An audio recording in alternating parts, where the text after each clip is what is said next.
series. On 16th December 1971, Lieutenant General A.A.K. Niazi of the Pakistan Army and his 93,000 troops surrendered to the Indian Armed Forces. This was the largest surrender of troops after the Second World War. This war gave birth to a new nation, Bangladesh, and is therefore also referred to as the Bangladesh Liberation War of 1971. As a tribute to this golden jubilee year of the 1971 war, the Center for Advanced Strategic Studies, along with Maharashtra Education Society, has planned through the year a series of lectures by veterans who were part of the war. We are privileged to have with us today a stellar trio who will shine a light on this golden period of India's defense history. Our presenters today, Air Marshal Prakash Pingre and Major General Bhide, are not just armchair analysts, but men who were in the thick of battle. The presentations will be presided over by Ambassador Mangal Murthy. Let me introduce the guests for today. Ambassador Mangal Murthy. He is a retired IFS officer with a distinguished diplomatic career. He was India's Undersecretary for Pakistan during the turbulent period between 1968 and 1969. He has served as India's ambassador to Cuba and Switzerland. He was also India's first High Commissioner to South Africa after the establishment of the multiracial democratic rule in that country. A polyglot who is well versed in English, Hindi, Marathi, Spanish, and French, Ambassador Mangal Murthy is somebody we are honored to welcome in our midst today. I request the chairman of Maharashtra Education Society, Mr. Rajiv Sahasrabuddhe, to felicitate Ambassador Mangal Murthy.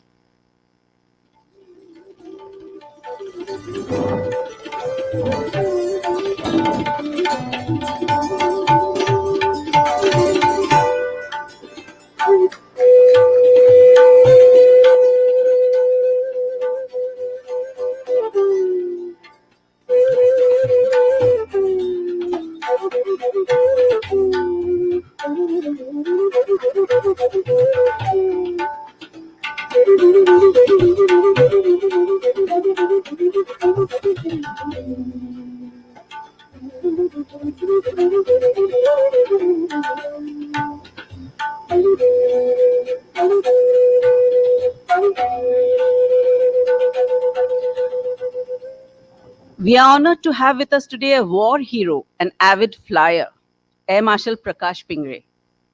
Air Marshal P.S. Pingre was commissioned as a fighter pilot in the Indian Air Force in 1962. He saw active service in the Indo-Pak War of 1965, for which he was awarded the Veer Chakra for gallantry. In 1966, he was trained in Russia on the MiG-21 aircraft. He is a highly qualified flying instructor holding A1 category and was an Air Force examiner for fighter, instructor, and trainee pilots of the Indian Air Force. May I also mention that he was the flight instructor and Hawaii Guru of Air Marshal Bhushan Gokhale as well, and a Guru's place is irreplaceable. A highly decorated officer, Air Marshal Pingre is the recipient of the Veer Chakra, Param Vishishta Seva Medal PVSM, Ati Vishishta Seva Medal AVSM, and the Vayu Sena Medal. The Air Marshal retired in 2001 after a glorious military career. I request Air Marshal Bhushan Gokhale to felicitate Air Marshal Pingre.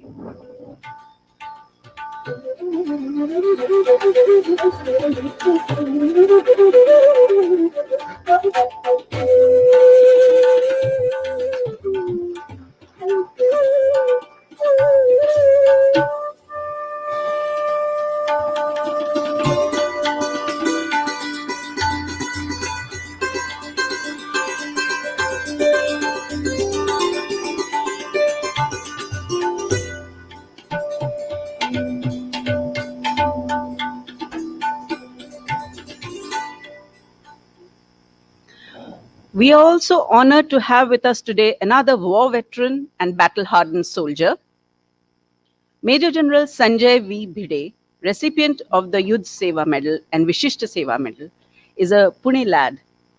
He joined the National Defense Academy in 1971 and after the completion of his training was enlisted in the elite parachute regiment of the Indian Army as a para-commando.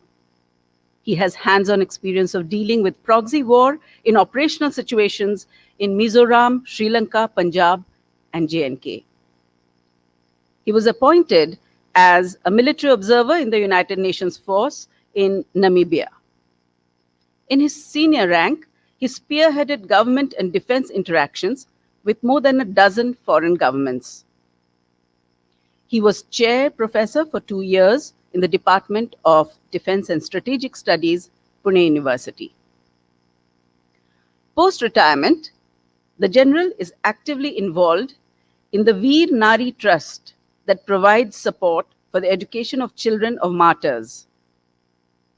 I request Mr. Sudhir Gade to felicitate General Bhide.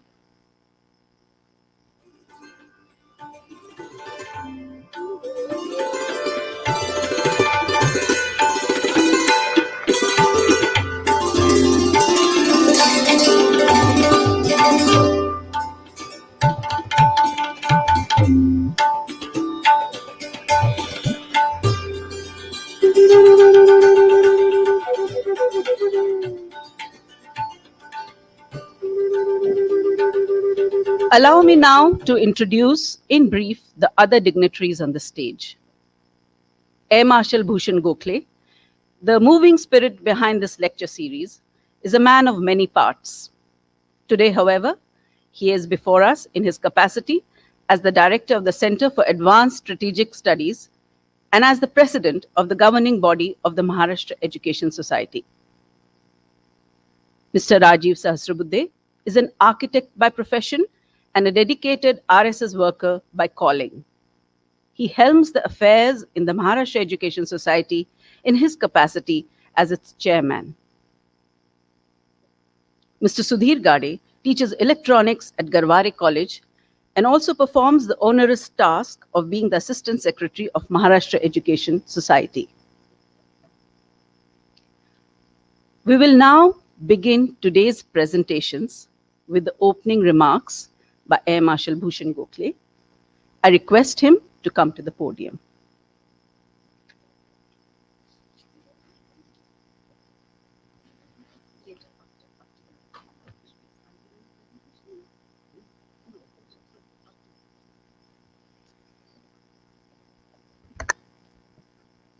Thank you very much.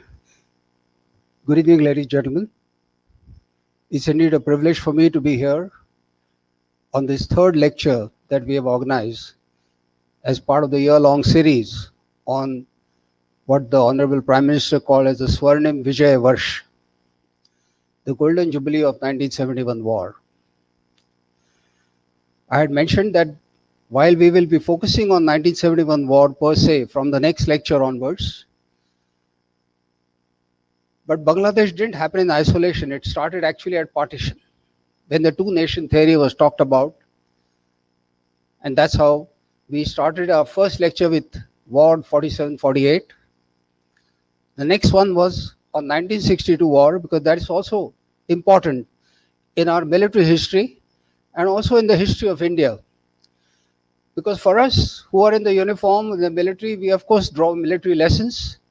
So do the diplomats like Ambassador Mangal Murthy, they draw various important lessons and the kind of parleys that go on between the nations. And as a matter of fact, the whole national security apparatus, where the politicians, bureaucrats, the military have a lot of role to play, is something that the whole nation needs to know. So we focused on 47-48, 62 war, and today we will be focusing on 1965 war. As you know, 1965 war came just 3 years after our defeat in 1962.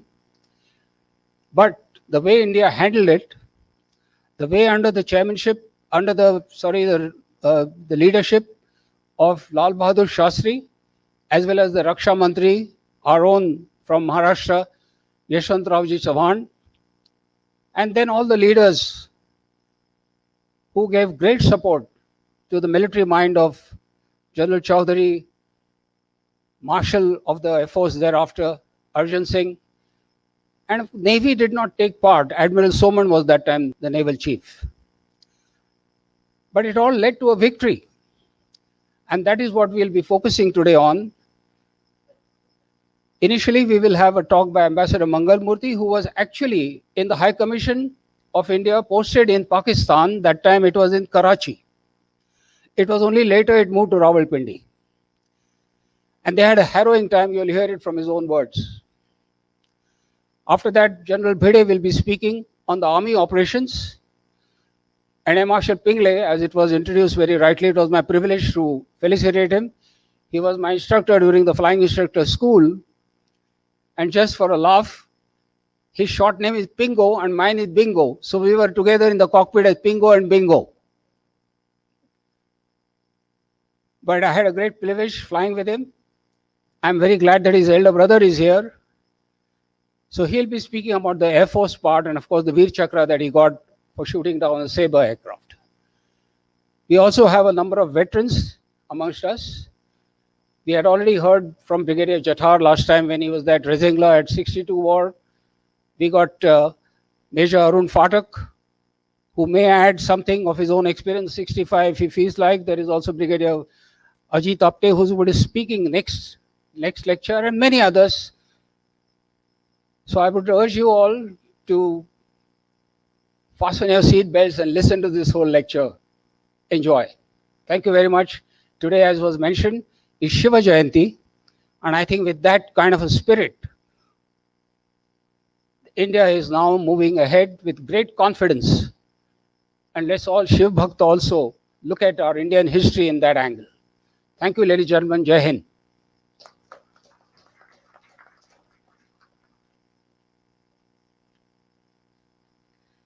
Thank you, sir.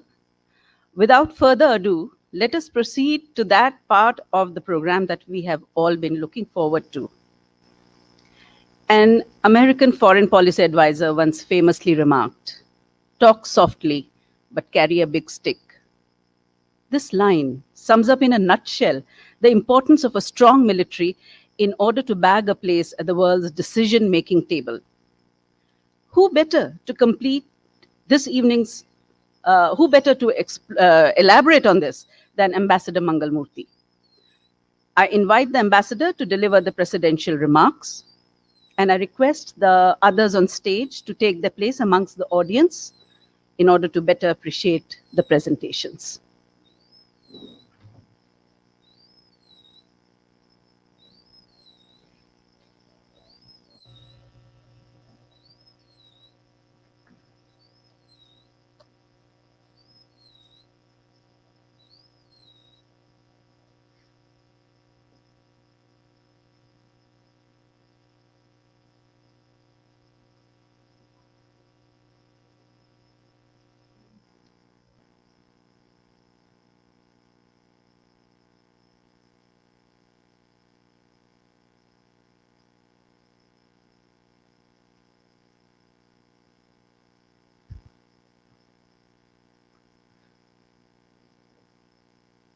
All the dignitaries on the dais, who were then on the dais, ladies and gentlemen. Sorry, my voice is not very good because I'm just recovering from a cold. I want to say that I have been a diplomat for many long years, but now that I have retired, I want to be undiplomatic and be frank about what I feel about various things. But before that, I want to express my gratitude to the organizers for making me a participant in this great celebration of the 1971 victory. Perhaps the 1965 war, although we regard it as a victory, was a bit of a draw. Although it was a victory in terms of stopping Pakistan from achieving its objective, with which it had started this war. So in that sense, it was a victory, but in the sense of a rout of the Pakistanis, it was perhaps not a victory, unlike the 71 war, which was very clear victory for us. It is important to have this series of lectures because it is said that to understand the present, you need to know the past. And to understand Pakistan and present problems, we must understand the various Indo-Pak wars which have taken place since 48.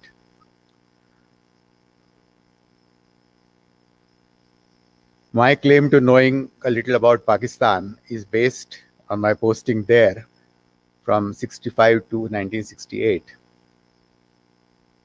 A bit in Karachi and major part in Rawalpindi, in Islamabad.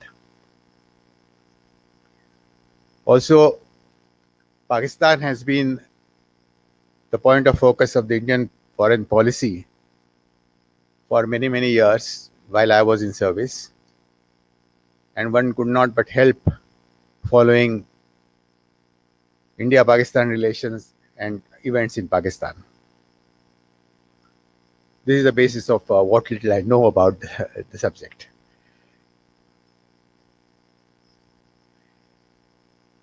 I'm not going to speak about the military aspects of the 65 war because we have far greater experts here. We have war heroes, in fact, like Air Marshal Pingle, Major General Vijay. I see the audience, another war hero, Brigadier Jatar.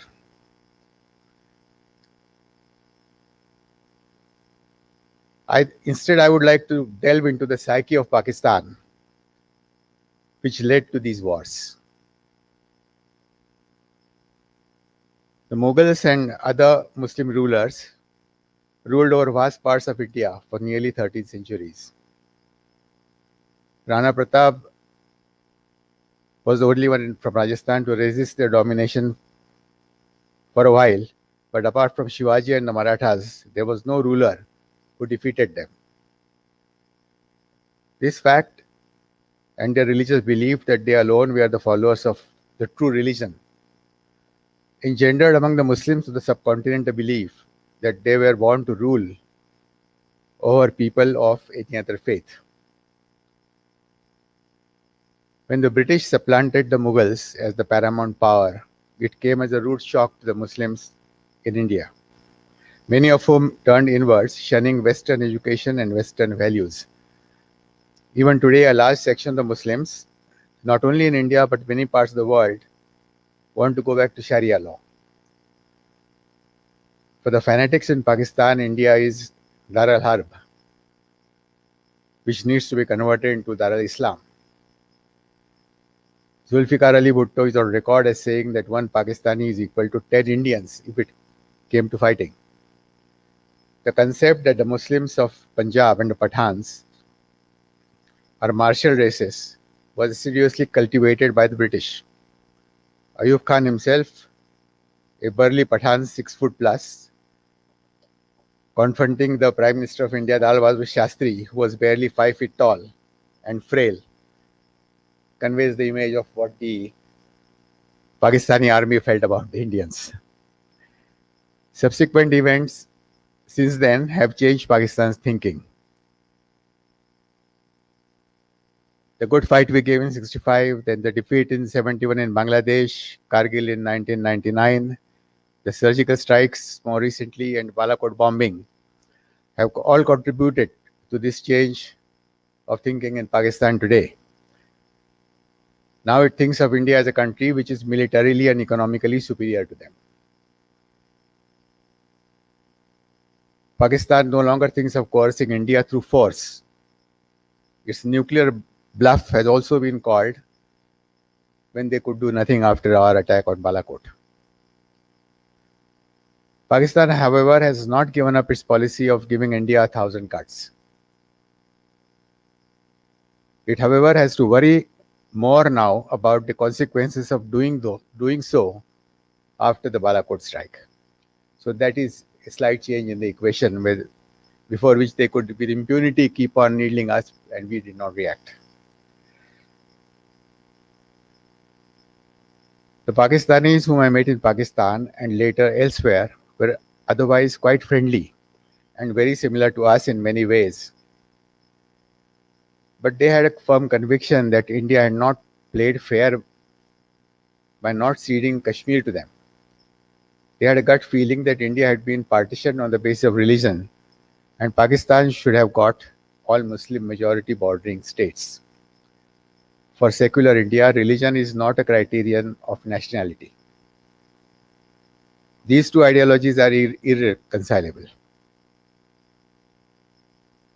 The partition of British India and the creation of Pakistan was encouraged by Great Britain in order to have a reliable base to control the oil-rich West Asia. The Indian National Congress had alienated the British. The Muslim League, on the other hand, were not bothered about independence, but only about not being subjected to subservience under a Hindu majority independent India. And they were willing to cooperate with the British in every way, including the war effort in the Second World War. While Jawaharlal Nehru was a proponent of non-alignment, Pakistan had no such compunction. It was therefore natural that they should join pacts such as CENTO and CETO. This led to the West considering Pakistan as an ally while looking at India with deep suspicion for being too close to the Soviet Union. Although we said that we were not aligned, we were not quite fully believed. These military pacts and closeness to the West Asian Islamic countries gave Pakistan the resources to build a strong military infrastructure. India, on the other hand, was still recovering from the non-violence syndrome, which made our leaders question at one time even the need to have an army. Pakistan felt that it had the Western support and the military strength to achieve its objective of wresting Kashmir. The 1948 war had been confined to Kashmir, and Pakistan's military planners believed that in 1965 also they could grab Kashmir quickly and present India and the world with a fait accompli.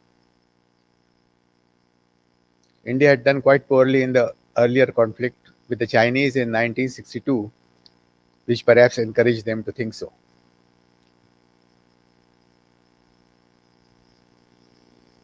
The situation in 1965 was such that India had lost Nehru and Lal Bahadur Shastri was still settling in as Prime Minister.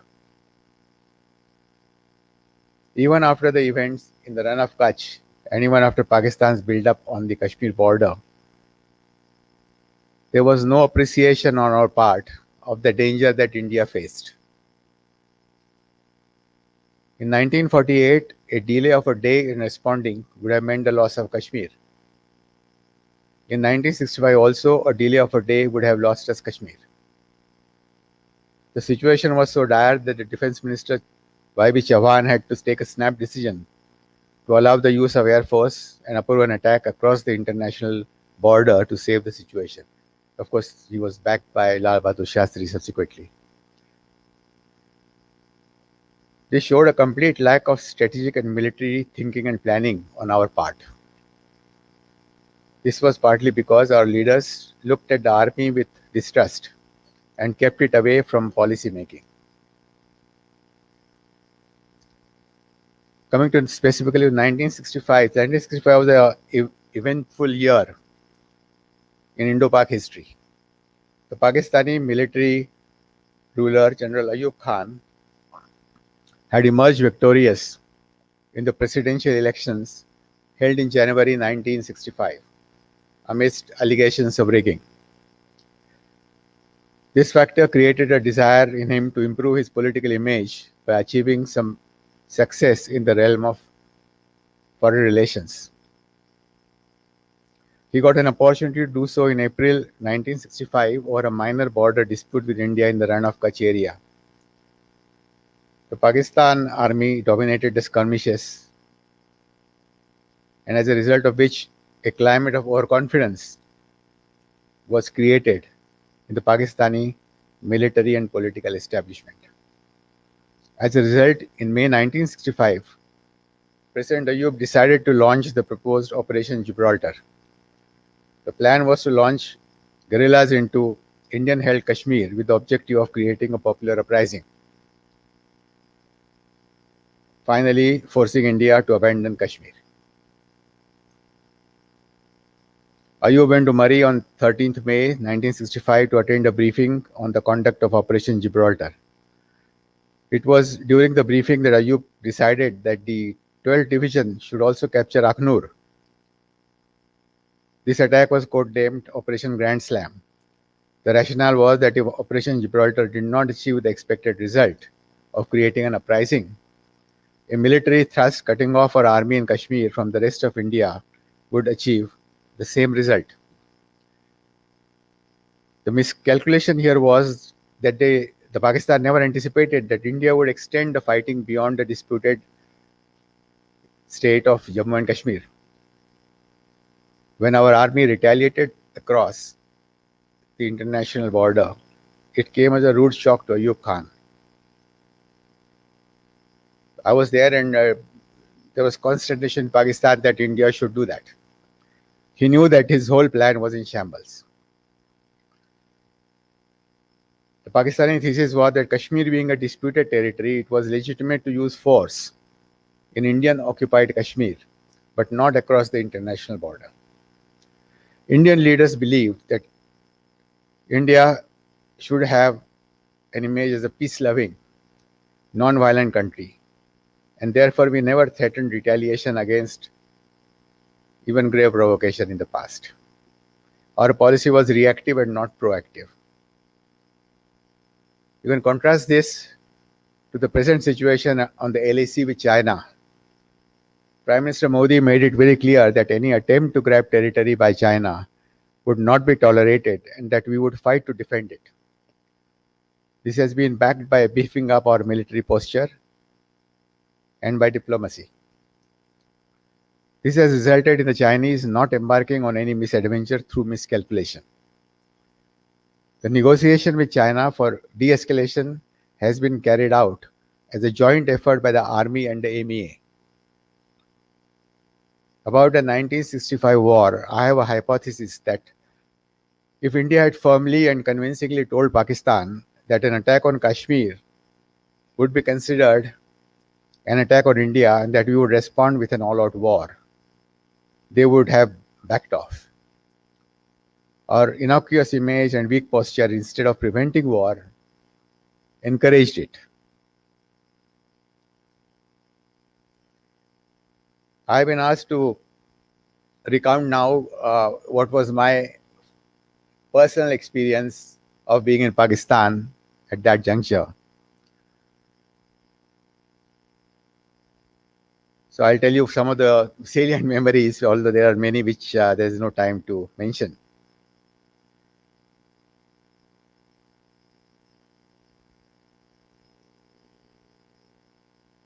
Before being posted to Karachi, I was posted far away in Chile, Santiago, as Second Secretary till June 1965. Chile was like a mini paradise with a wonderful climate, beautiful nature, and friendly people. You might get good Chilean wines and some Chilean fruit nowadays in India. From there, I was thrown into this boiling cauldron when I was posted to the Indian High Commission in Karachi on promotion to senior scale. It was one occasion when I rued my promotion. Karachi was then the capital of Pakistan. It was a feather in one's cap to be posted there. It was supposed to be a very important station for us. But I could see that this was clearly not the best time to be there, as the two countries were heading towards war, and the situation was deteriorating day by day. In those days, life in the Foreign Service was quite different from what it is today. Everything moved much more slowly. On overseas postings, we were supposed to travel by ship with our luggage. It took me 50 days for the total journey from Santiago, Chile to Karachi, Pakistan. Although I have no complaints, it was a wonderful cruise. This was there was no internet, no cell phones in those days, no WhatsApp, no mobile phones. The landlines in India did not work properly, and communication with one's relatives and friends in India was very difficult. People today used to instant communication with email, WhatsApp, and mobile phones will not comprehend what we went through. If we dropped a letter to anybody from Chile, it would take a minimum of 1 month to get a reply. And that phoning was virtually impossible from that distance. I was traveling alone by ship as my wife had to leave earlier by air to look after my father who had suffered a stroke. On reaching Karachi, I was allotted a flat in Shivaji Court, which was one of the building complexes where the officers were put up, the other being Hindustan Court. As the last arrival and being relatively junior, I found that only the least desirable furniture had been left in the flat earmarked for me. I do not know how I survived till my wife finally arrived from Mumbai after a few days. I vaguely remember that it was through the kindness of my colleagues living in the same complex. For my wife, who was then in Mumbai with her parents, to arrange the journey to Karachi was not easy because she had to communicate with the ticket booking section in MEA for booking the tickets. The phones never worked in those days in India. I could not communicate with her on the ship, so on landing at Karachi, I tried to call her. Tensions were already rising between India and Pakistan since Operation Gibraltar had already begun. The telephone calls between Pakistan and India were discouraged by Pakistan. To get through, I had to make a very expensive lightning call and plead with the operator to connect me to my wife in Mumbai. After a great effort, I could speak with her for about 2 minutes. She was still struggling with the booking, but promised to do everything to come early. The call was so expensive that I paid 1/3 of my monthly salary for this call. Soon after my wife reached Karachi, and before we could settle down properly, war broke out on the 6th of September 1965. The High Commissioner then was Mr. Keval Singh, ICS, who had just replaced Mr. G. Parthasarathi, not the one you see on television, but the old Mr. G. Parthasarathi, who was an advisor of Mrs. Indira Gandhi. He had just replaced Mr. Parthasarathi about 3 weeks earlier. The other distinguished members of the Foreign Service who were posted there at that time were Deputy High Commissioner Prakash Kaul and First Secretary Political Mr. K.S. Bajpai, who later on was Secretary External Affairs and our ambassador to the US, under whom I started my stint as Second Secretary Political in Karachi. Initially, we were told after the war that we would be evacuated to India by sea and that every officer would be allowed 2 pieces of baggage. You have to leave everything else behind. We sorted out our belongings and put the most valuable stuff in 2 suitcases. The next day, we were told that this had not been allowed and we might now be evacuated by air, but only 1 suitcase per person would be permitted. We repacked our important belongings in 1 suitcase each and waited anxiously. We were almost certain that once we left Pakistan, we would never see the rest of our belongings. After some hours, we were told that Pakistan had refused to let us leave. It was clear that we were being held as hostages. The diplomatic officers posted in Karachi were concentrated in Shivaji Court and Hindustan Court. There are 2 building complexes. We were asked to take on other officers in order to make this concentration more compact. The staff was all asked to move to another building called Panchshil Court. We had to take into our houses as guests an administrative attaché of the High Commission personally. We were then all put under house arrest and held incommunicado. Our telephones were cut. Nobody was allowed to see us. We were not allowed to step out of the complex.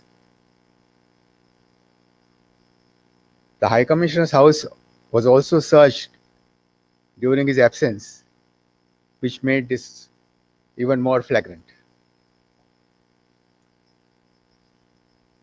The police guards surrounding our compounds used to shout at us to switch off lights as they would aid our Air Force bombers, as if we had a death wish to get bombed by our own planes. Even if we opened the refrigerator door, they would start shouting, "Light ban karo," and they in fact asked us to remove the bulb from the refrigerators. We had to do everything in complete darkness.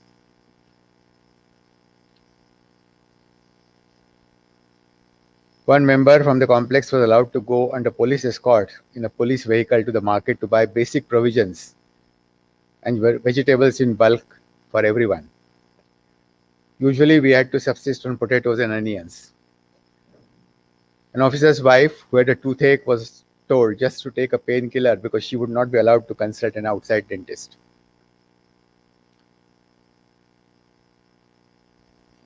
We whiled away our time playing cards, and because there's a tennis court, there's some tennis court for keeping fit, and met each other in the complex, exchanged stories and experiences. We whiled away. The first secretary, visas and consular, was a gentleman called Vijay Diwas, who regaled us with stories about his Burma days and kept us entertained. He had a terrific sense of humor.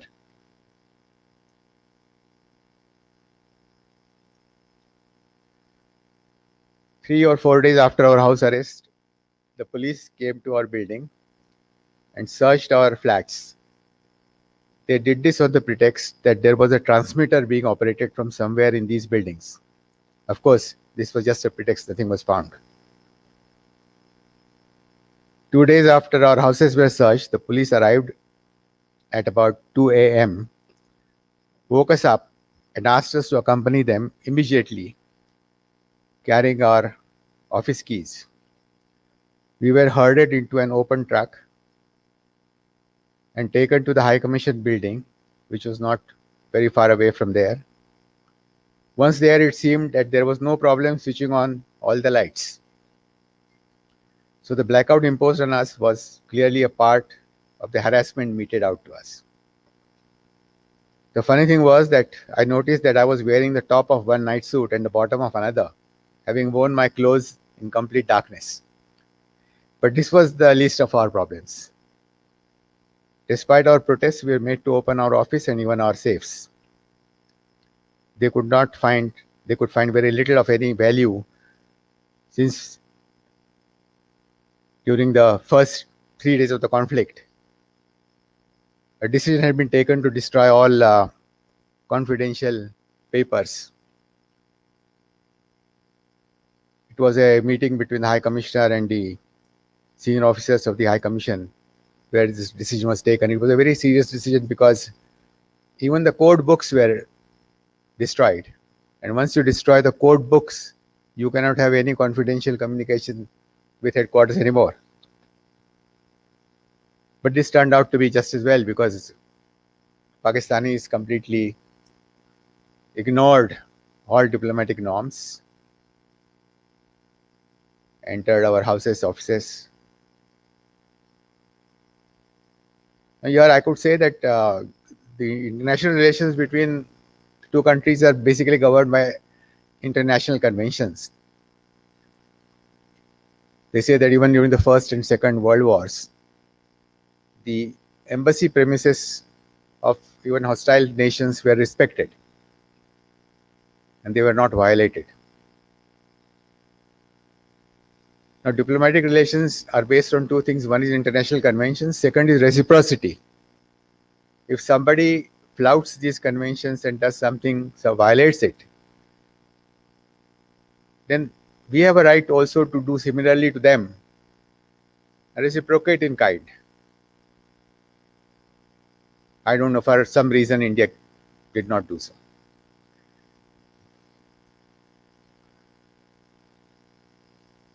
It was fortunate that the war lasted only 17 days. I wonder what would have happened to us if the war had lasted a long time, like the Iran-Iraq war.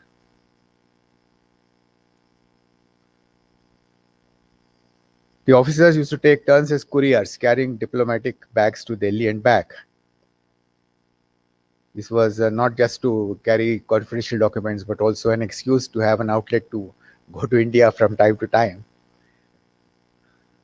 After the war, this practice was renewed, and I was selected to be the first courier after the ceasefire and our release from house arrest. Shankar Vajpayee, who was my immediate boss, told me that I should meet the foreign secretary while in Delhi, apprise him of what had happened to us, and recommend breaking off diplomatic relations at least for some time to register our protest at the flouting of diplomatic norms. Because embassy cannot function if it is not respected according to diplomatic practice. Accordingly, I sought an audience with the then Foreign Secretary, Mr. C.S. Jha, ICS.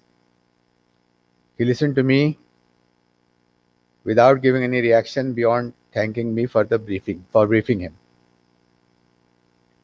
To our chagrin, no retaliatory action was taken by our government either during or after the war.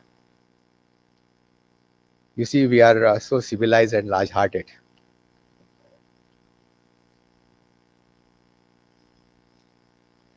Somehow, the MEA nor our government, nobody in India seemed to be too concerned about our fate in Pakistan.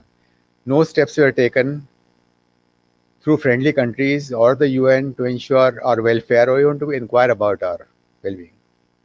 No threat was issued to Pakistan regarding their diplomats if our diplomatic status and sanctity of the High Commission was not immediately restored. Information about us could have been obtained by our ministry if there was a desire. There are many ways of finding out, through friendly diplomatic countries, through foreign correspondents, through UN, through many other ways.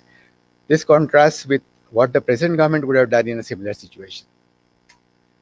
After the war, we immediately protested strongly through a note verbal to the Pakistan Foreign Office about all this. They replied that nothing like this had happened. As we now know, Pakistanis are inveterate liars. The strange fact is not that they denied it, but that we quietly swallowed it. We did nothing about it. After the signing of the Tashkent Agreement, President Ayub Khan we were reposted back to Rawalpindi, rather Islamabad. And soon thereafter, President Ayub invited all diplomatic officers of the Indian High Commission to tea at his residence. Perhaps this was his way of apologizing for the rough treatment meted out to us. As an aside, I was destined to see at close quarters several Pakistani prime ministers and presidents in my career, and Ayub was the first. While in Islamabad, I attended the Kakul passing out parade of the Pakistan military officers and heard in person the army chief Yahya Khan, who became president later. I had to drive through Abbottabad. From Islamabad, to go to Kakul, you have to drive to Abbottabad, where more recently Osama bin Laden was found hiding. Later in Islamabad, I had occasion to run Zulfikar Ali Bhutto, who was out of favor at that time at a third country's National Day function. And he came to me and we chatted, said hello to each other and chatted for a few minutes. Many years later, I briefly met Nawaz Sharif when I was accompanying the then Indian Prime Minister Narasimha Rao at the Davos World Economic Forum. I also saw Benazir Bhutto at close quarters attending the World Economic Forum, though I did not have a chance to meet her personally. Our authorities were euphoric after Tashkent Agreement was signed, thinking that now Pakistan would realize the futility of conflict and our relations would become friendly and normal.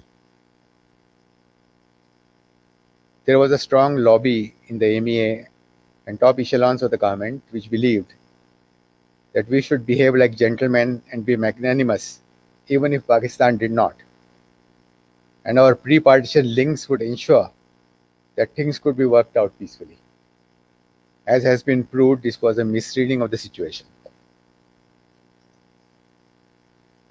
After ceasefire, about 80% of the staff of the Indian High Commission, Karachi, was repatriated to India. I was among them. While being repatriated by sea, there was chaos at Karachi port. There were not enough licensed porters. In desperation, we engaged two persons in ordinary clothes who assured us that they would take our luggage to the hold. We did not see our luggage again, and we were left only with our cabin bags, which we had carried ourselves. We had some insurance, but nothing could replace the photos and other personal stuff which we had.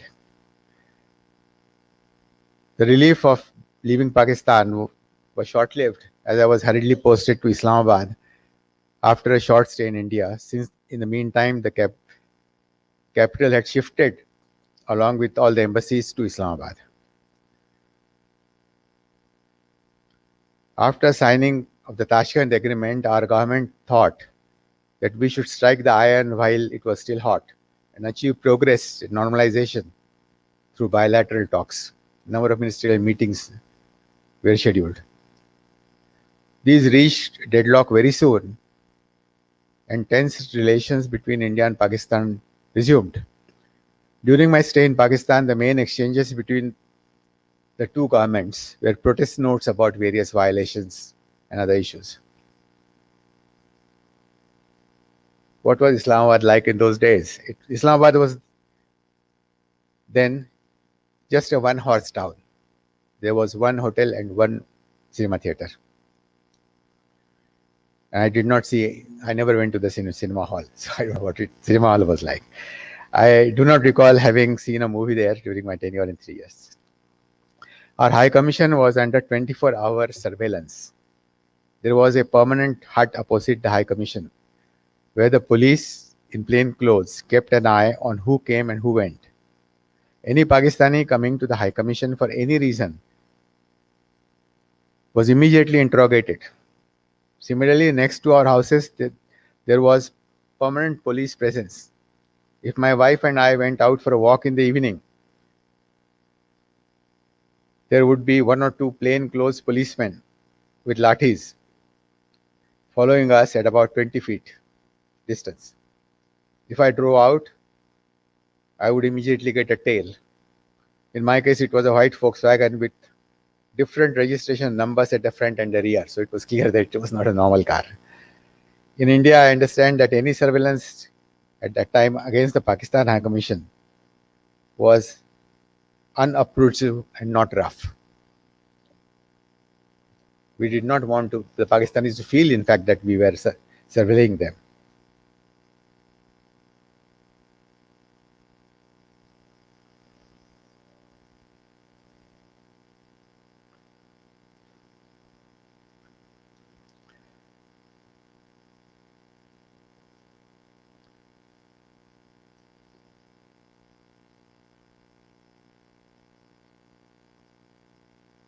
In Islamabad, also, I had the good fortune of working with some very outstanding officers.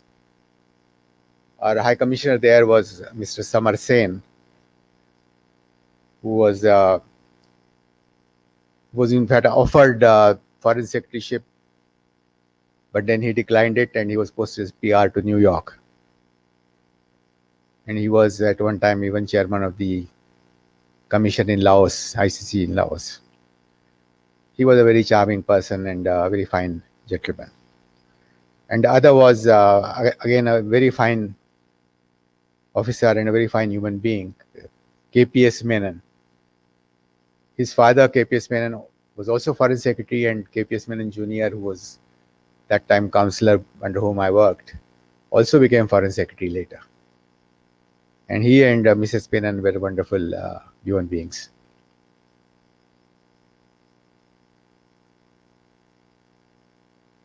Another interesting incident was during my visit to Karachi for some work from Islamabad. I knew the naval attaché there well. Lansi Combs was the naval attaché. I was taken on a fishing trip by him in Karachi harbor. I remember seeing among Pakistani naval ships the submarine Ghazi docked in the port. I am mentioning this because the submarine in December 71 was sent to Vishakhapatnam to strike at our aircraft carrier Vikrant, but mysteriously exploded just outside the port. A fictional movie, The Ghazi Attack, is based on this incident. I don't know if any of you have seen the movie. A few other remarkable incidents occurred while I was in Pakistan. The first was going back to Karachi again. The first was when I was still in. The first one was just after the war ended. Our embassy was in disarray. The High Commission was still limping back to normalcy. My neighbor Frank Diwas, first secretary consular, knocked on the door of my flat at 2 a.m. Now the Pakistanis believed that he was from the RNAW, so he had apprehensions about his safety and with some difficulty had obtained clearance to return to India. His family had already been allowed to leave before. He told me that he was supposed to catch a flight at 5 a.m., but the staff car had not turned up. He was leaving behind his car for sale later, as he was leaving in a hurry. Would I be able to accompany him to Karachi airport and drive the car back? I was still new to Karachi and my car had still not arrived. So I was not too familiar with the roads. Driving alone in Karachi at that hour in the night was quite hazardous. And the fear was that the Pakistanis would associate me with him, which was not a good thing. In lawless Pakistan, they could make anyone disappear. Whom would you go to? The Pakistani police would feign total ignorance if anything happened to you. But this was not a moment to flinch, as Frank was a fellow officer and a friend. Fortunately, I reached back safely. The other incident was in Islamabad. One of our other first secretaries, Maharaj Swaroop, was declared persona non grata. He was accused of also spying. And my wife and I had to help him and his family because he was ordered to leave within 48 hours. And we helped them to pack and just beat the deadline. Another very interesting incident occurred.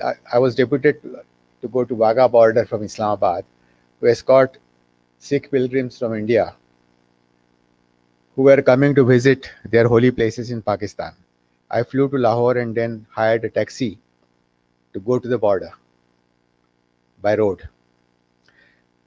The inevitable tail was there, but they were following at a distance because there was only one road to the border. Halfway through, my taxi failed. I was completely stranded in the middle of a hostile country. I tried to thumb a ride and a friendly Pakistani stopped and gave me a lift, saying he was going in the same direction. He assumed that I was also Pakistani. He was speaking in Urdu and I was speaking in Hindi. And I realized that the languages are so similar that we think we are speaking each other's language. He even showed me the place where the big tank battle near Asal Uttar, near Kasur, had taken place. I got down at Wagah after thanking him for the lift. About 15 minutes later, the intelligence chaps arrived looking extremely flustered. They were so perplexed that, throwing all pretense to the wind, they came to me and directly asked me where I had disappeared. They were quite relieved when I told them what had happened. Takshila or Takshashila was a worthwhile historical spot to visit near Islamabad.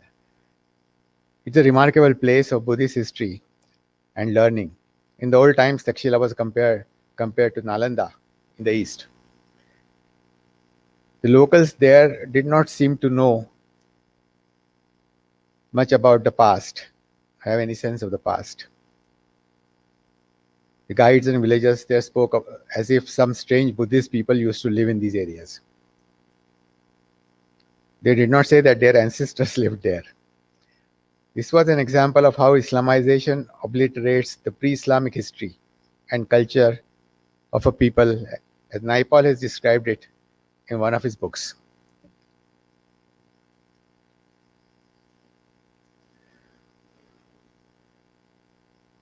Another interesting incident was we decided to visit Harappa, and my wife and I went to Lahore.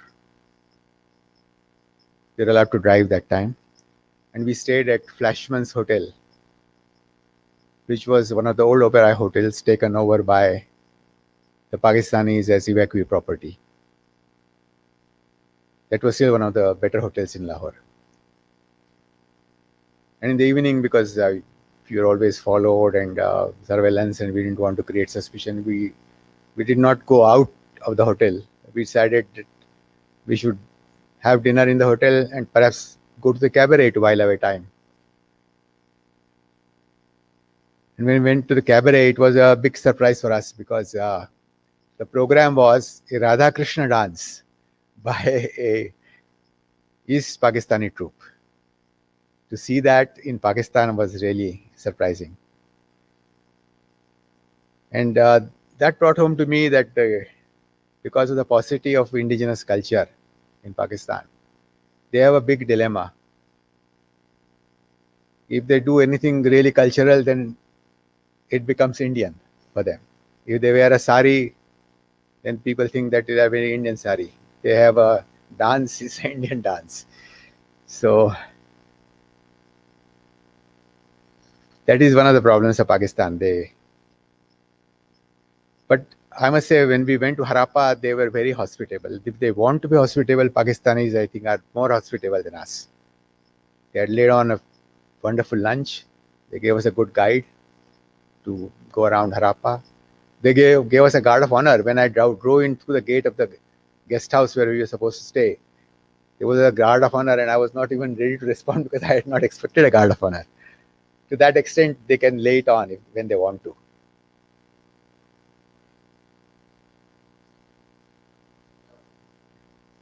I think to some of the common Pakistani is still friendly towards India.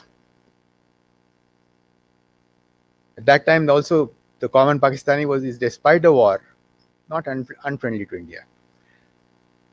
But the Pakistani authorities saw to it that we did not have any people-to-people contact. We were only allowed to meet the officials, Pakistani officials. And if you wanted to meet a Pakistani, you have to meet him in a third person's house, if at all. Pakistani media today, school books paint a picture of India as a hostile country, not reconciled to partition, country which is persecuting the Kashmiris, and where the Muslims are not being treated properly. The common Pakistani sincerely believes that Kashmir should have come to them as a Muslim majority area.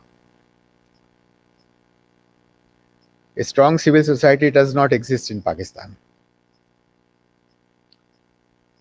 There are many instances of journalists disappearing who write against the army, or even lawyers getting attacked. So democracy remains a facade. Religion has been used as an instrument to give Pakistan a separate identity from India. But I don't think it is a strong enough glue to make the different parts of the country to stick together. You see problems in many parts of Pakistan, Balochistan, and even the Pakhtun areas. A lot of centrifugal forces are there.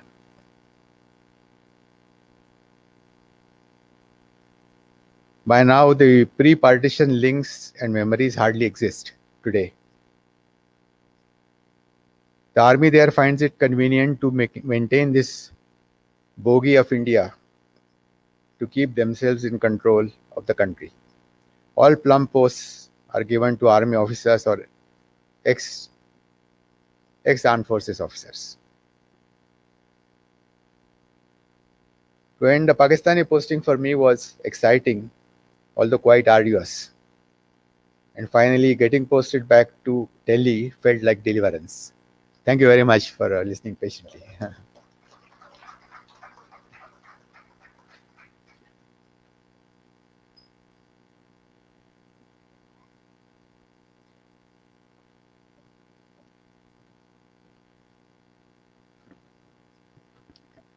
Thank you, Ambassador, for the lecture.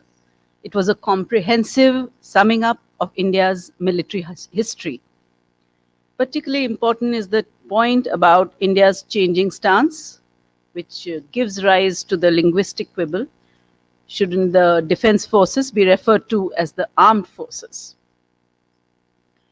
Before turning to the next item on the agenda, I'd like to announce that the question and answer session will be after the presentations, so the audience may jot down their queries, and if time permits, they will be answered later. I now call upon Major General Bhide to give his presentation.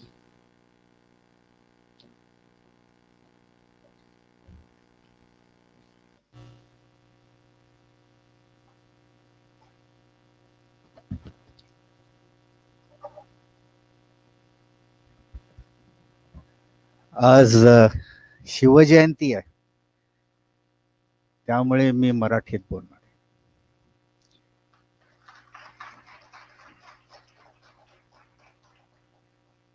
सभागृहातील मान्यवर आणि मित्रांनो, आणि हो, जे कोणी Facebook किंवा यूट्यूबवर हा programme बघतायत त्या सर्वांना सुद्धा नमस्कार.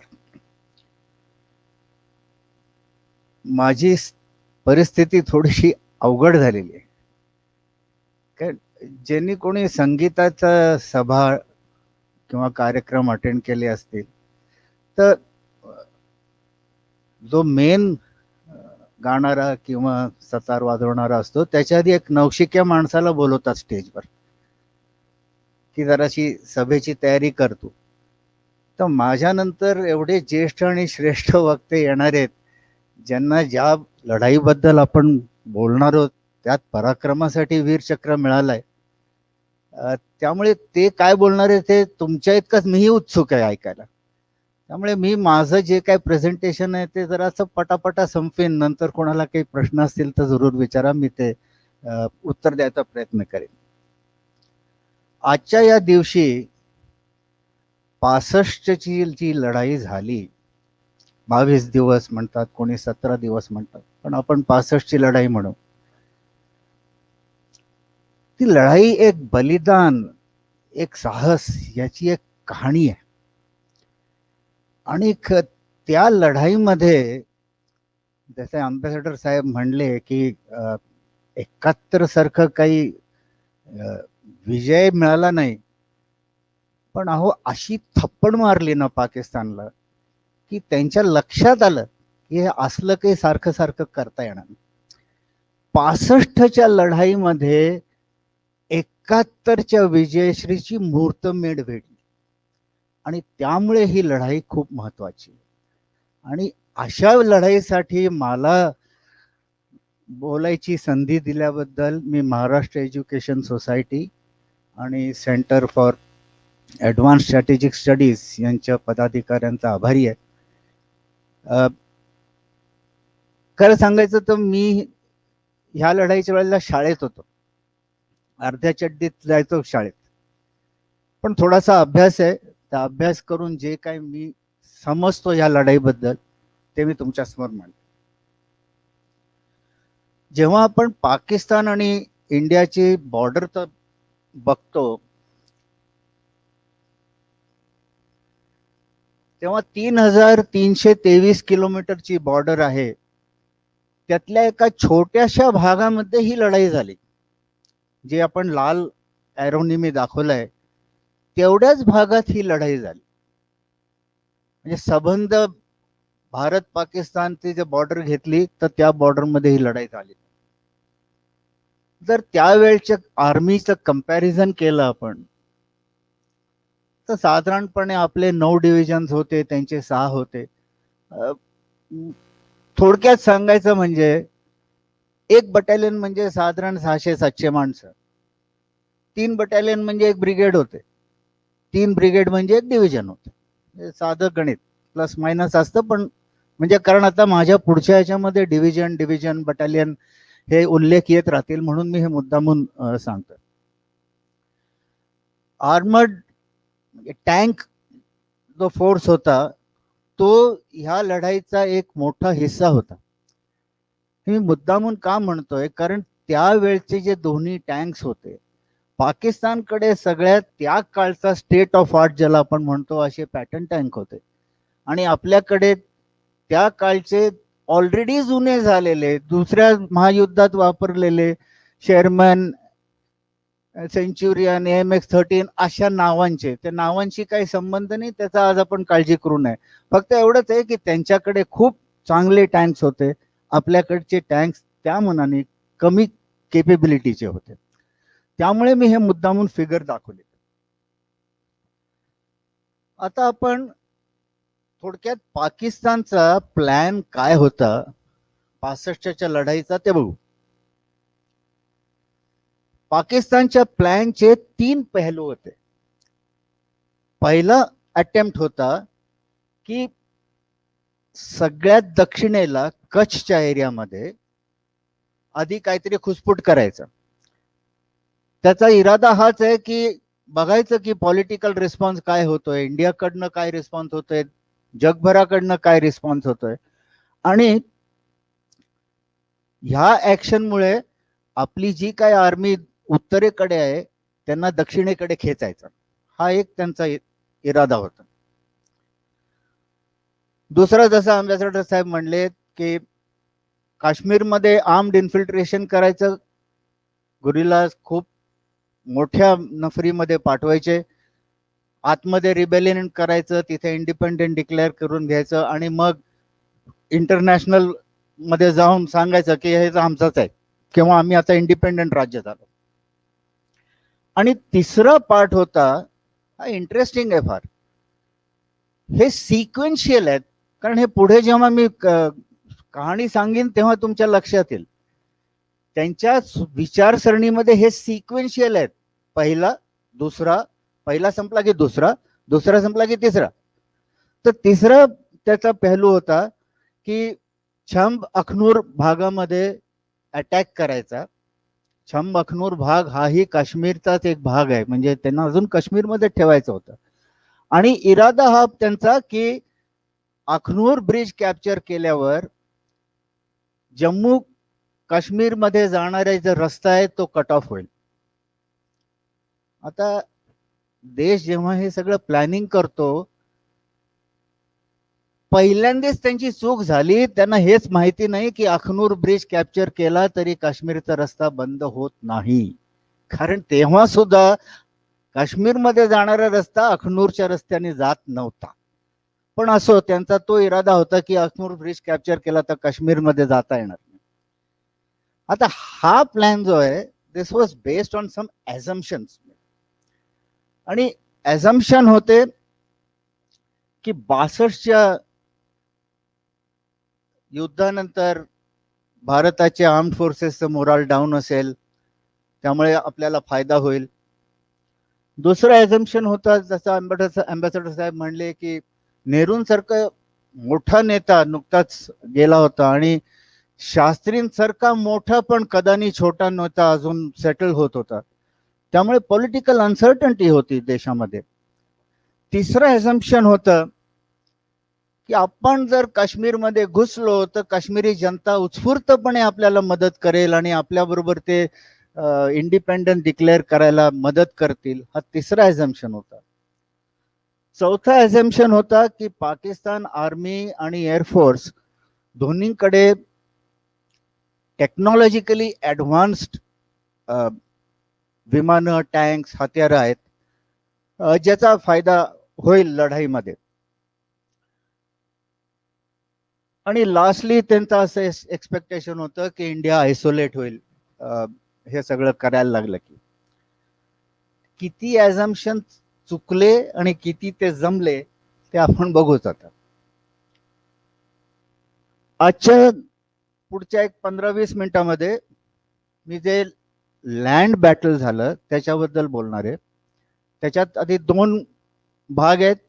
पहिलं म्हणजे कच्छमध्ये काय झालं हे समजून घेणं जरुरी आहे. त्याच्यानंतर काश्मीरमध्ये त्यांनी जो घुसपेट कारवाई केली, ज्याचं ऑपरेशनचं नाव त्यांनी दिलं होतं ऑपरेशन जिब्राल्टर, त्याबद्दल आपण बोलणार आहोत. हे साधारणपणे जुलै-ऑगस्ट मध्ये झालं. आणि त्याच्यानंतर सप्टेंबर 1 तारखेला त्यांनी अखनूरकडे अटॅक केला, जो आपण त्यांच्या प्लॅन मध्ये होता, तो मी तुम्हाला म्हटलं. त्याचा रिस्पॉन्स म्हणून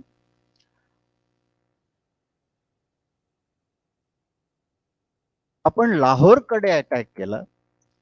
त्यानंतर आपण सियालकोटकडे अटॅक केला.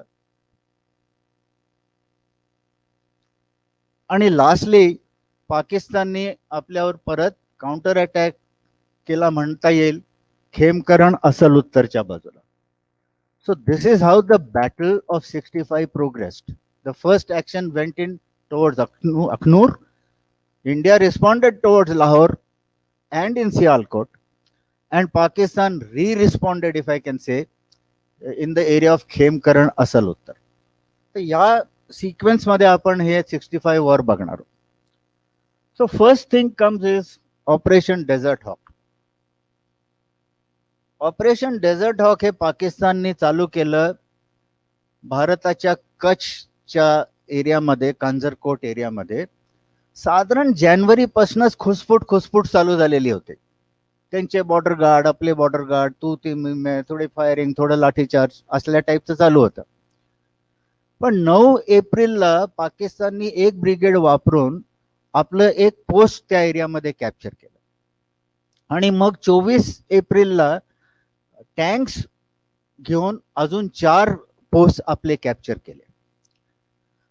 खरं सांगायचं तर ह्या पाकिस्तानी ऍक्शनला इंडियन आर्मी आणि त्यावेळचं तिथलं जे बॉर्डर फोर्सेस होते ते उत्तर नीट देऊ शकले नाही, ही खरी गोष्ट आहे. आणि त्यामुळे एक बॅकफूटवर इंडियन आर्मी आल्यासारखी झाली. आणि आपल्याला युनायटेड किंगडमचे त्या काळचे जे कोण प्राईम मिनिस्टर होते, हॅरोल्ड विल्सन, त्यांच्या मध्यस्थेखाली त्या एरिया पुरता सीज फायर ऍक्सेप्ट करायला लागला आणि एक ट्रायब्युनल बसलं. पुढे ते ट्रायब्युनलचा निकाल आला वगैरे वगैरे. ह्याच्यात पॉइंट एवढाच आहे की पाकिस्ताननी जे पहिला त्यांचा प्लॅन मध्ये ट्राय केलं होतं त्याच्यामध्ये त्यांना एक असं वाटलं की Indian army is not ready, त्यांच्यामध्ये ताकद नाही आहे, त्यामुळे त्यांचा पुढचा प्लॅन करणं त्यांना सोपं झालं. ह्याच भागामध्ये नंतर 23 सप्टेंबर पर्यंत खुसफूट कारवाई होत राहिली. पण त्या कारवाईचा 65च्या लढाईच्या आउटकमवर काही परिणाम झाला नाही. So we will leave Desert Hawk here with this take away point की पाकिस्तानने अटॅक केला आणि इंडियन आर्म फोर्सेसला त्याला ठीक प्रत्युत्तर देता आलं नाही. ही जी खरी बाब आहे ती खरी बाब. Now let's go to operation Gibraltar. पाकिस्तानचा काश्मीर ह्या साठीच हे युद्ध होतं. This was the main element. आणि त्यांचा ह्या प्लॅन मध्ये they wanted to infiltrate large number. म्हणजे आपण आजकाल ऐकतो इन्फिल्ट्रेशन मध्ये 10 लोक आली, 20 लोक आली, 30 लोक आली. तसं नव्हतं. इट वॉज 30 ते 36 हजार आर्म इन्फिल्ट्रेटर्स आत आणायचे आणि इंटरनल डिस्टर्बन्स सुरू करायचा. That was the plan. So their plan was की 30 ते 36 हजार इन्फिल्ट्रेटर्स 6 रूट्स वरनं कारगिल पासून ते पुंछ राजौरी पर्यंत इन्फिल्ट्रेट करायचे. त्यांना वेगवेगळे ग्रुपची नावं दिली होती आणि काश्मीरी जनता उत्स्फूर्ततेने त्यांचा सपोर्ट करेल. काश्मीरी जनतेबद्दल आपण बरंच ऐकतो, प्रत्येकाला आपापले त्याचे विचार असतात. मी एक 10-15 वर्ष काश्मीरमध्ये नोकरी केली आहे. 65 मध्ये काश्मीरचा एकही सिव्हिलियन त्यांच्या बाजूने गेला नाही. या उलट सिव्हिलियन लोकांनी आर्मी आणि पोलिसनं दाखवून दिलं की हा तिथे बसला, हा तिथे बसला, हे तिकडे बसला, पकडा पकडा पकडा त्यांना. आणि सिव्हिलियन जनतेच्या पूर्ण सहकार्याने जे जुलै मध्ये इन्फिल्ट्रेशन चालू झालं होतं ते कंप्लीट एक एक करून सगळ्यांना आयदर मारले, पकडले किंवा परत ढकलून दिले. पाकिस्तानचा जो ऑपरेशन जिब्राल्टरचा जो मनसुबा होता तो पूर्णपणे फेल झाला. It was in tatters. कारण त्यांचं जे ॲझम्पशन होतं की काश्मीरी जनता आपली वाट बघतेय आणि ताटं वाढून ठेवलेत आपल्यासाठी, तसलं काही झालं नाही, दगडच खायला लागले त्यांना. सो suffice to say that जिब्राल्टरचा जो मुद्दा होता किंवा ह्या 65 लढाईचा जो पाकिस्तानचा मेन मुद्दा होता तो मुद्दा काही त्यांच्या हातात आला नाही. ह्याच वेळेला आपले प्रधानमंत्री त्यावेळचे जे लाल बहादूर शास्त्री होते त्यांनी एक स्टेटमेंट दिलंय. ते स्टेटमेंट पॉलिटिकल डिस्कोर्स मध्ये विसरलं जातं. Just see the statement. त्यांनी क्लिअरली सांगितलं तेव्हा की हे सारखं सारखं पाकिस्तानी इन्फिल्ट्रेटर्स आम्ही परत परत ढकलून देणार नाही. असंच होत राहिलं तर आम्ही तुमच्या एरियात येऊन तुम्हाला मारू. स्पष्ट स्टेटमेंट आहे अगदी प्राईम मिनिस्टरचं. विसरतात लोक कारण पॉलिटिक्स येतं त्याच्यामध्ये. नॉट वेस्टँडिंग.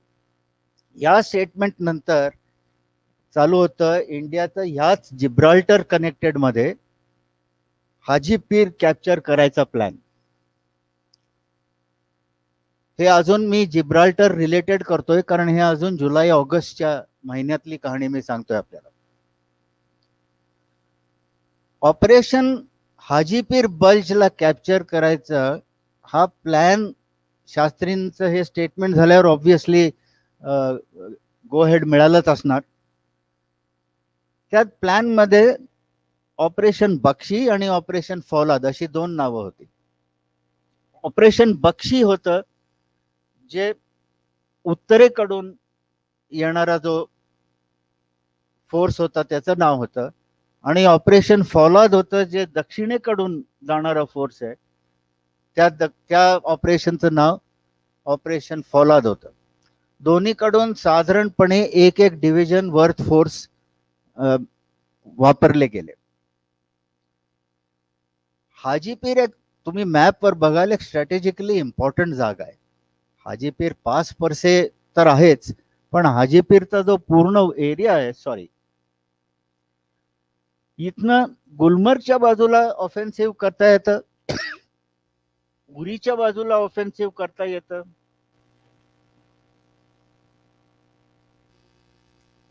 उरीच्या बाजूला ऑफेन्सिव्ह करता येतं, खाली पूंछच्या बाजूला ऑफेन्सिव्ह करता येतं आणि कन्व्हेन्शनल फोर्सेस नसेल अप्लाय करायचे तर तुम्हाला इन्फिल्ट्रेशन सुद्धा या बल्ज मधनं करता येतं.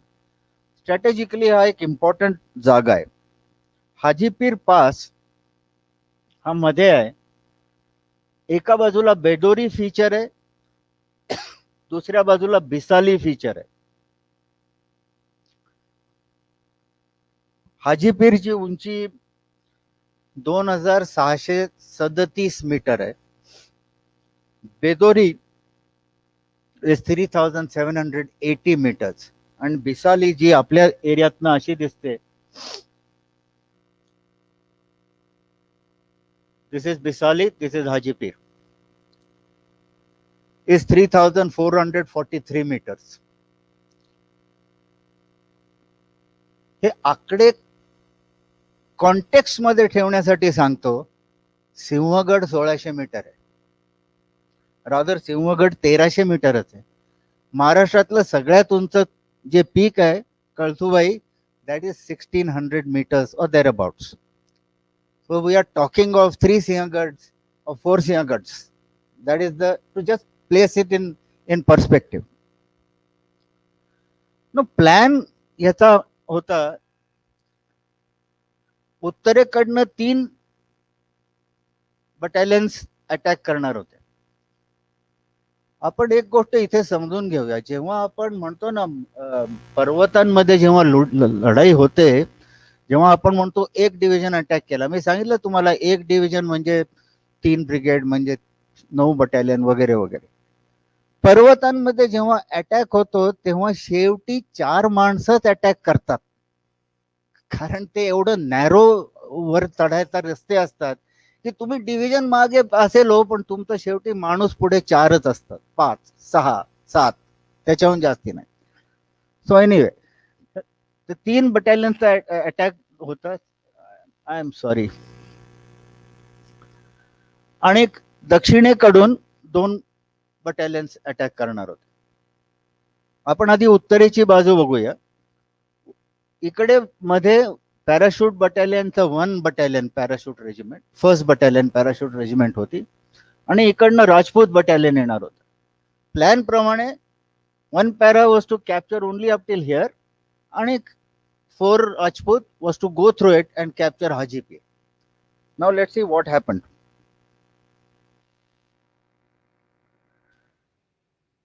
1 पॅरानी अटॅक सुरू केला 26 तारखेला रात्री 9:30 वाजता. त्यांचा पहिला ऑब्जेक्टिव्ह होतो संक. ना रिलेटिव्ह मी तुम्हाला हाईट्स दिल्यात, त्यामुळे संक वॉज जनरली 1.5 सिंहगड हाईट. संक पहिलंच ऑब्जेक्टिव्ह होतं, एक्सिडिंगली वेल डिफेंडेड, माइन्स, वायर्स वगैरे वगैरे. 1 पॅराने डिसाईड केलं की आपण अटॅकच्या आधी त्याच्यावर शेलिंग वगैरे करायचं नाही. आणि जसे महाराजांचे मावळे चढले सिंहगडावर आणि अचानक शत्रूला सरप्राईज दिलं, the same thing 1 para did. रात्री 9:30ला पाऊस पडतोय, कारण मॉन्सून आहे, लक्षात ठेवा त्यावेळेला हे पावसाळी दिवस होते. पाऊस पडतोय, अंधार आहे, त्यात तुम्ही हळूहळू हळू एनिमी पर्यंत जात आहे. एनिमी कधी बघेल तुम्हाला, कधी फायरिंग करेल कल्पना नाही.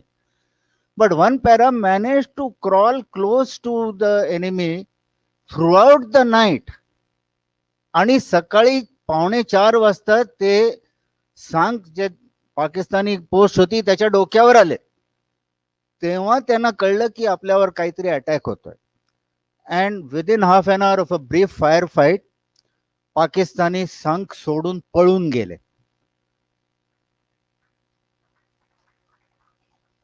4:15 वाजता नाही आहे, 4:15 वाजता संख कॅप्चर झाला. बटालियनचं नेक्स्ट ऑब्जेक्टिव्ह होतं सार म्हणून एक पोस्ट आहे, which is again another Sinhagad. अल्टिट्यूडच्या रेफरन्सने सांगतोय मी. द माउंटन्स मध्ये जेव्हा तुम्ही अटॅक करता, एक ऑब्जेक्टिव्ह कॅप्चर करता, तेव्हा एक जरुरी असतं, शिकवल्याप्रमाणे जे कॉलेज शाळेत शिकवतात तसं आम्हालाही आर्मीत हे शिकवलं जातं, की शिकवल्याप्रमाणे आधी तिथे थांबा, बघा कोण कोण आहे, कोणाला इंज्युअर झालंय, किती ॲम्युनिशन खर्च झालाय, रसद परत घ्या, ट्रूप जे दमले असतील त्यांना मागे पाठवा, नवीन ट्रूप्सला पुढे घ्या, हे सगळं करतात. पण रणजित दयाल हा पठ्ठ्या यांनी समोर पाहिलं, संख दिसतंय, सार त्याला दिसतंय, त्याने ऑर्डर दिली, काही हॉल्टच नाही करायचं, लगे रहो, दिन के टाइम तो दिन के टाइम, चला अटॅक करो. And in day time the battalion attacked the next objective and again captured it by 9 o'clock.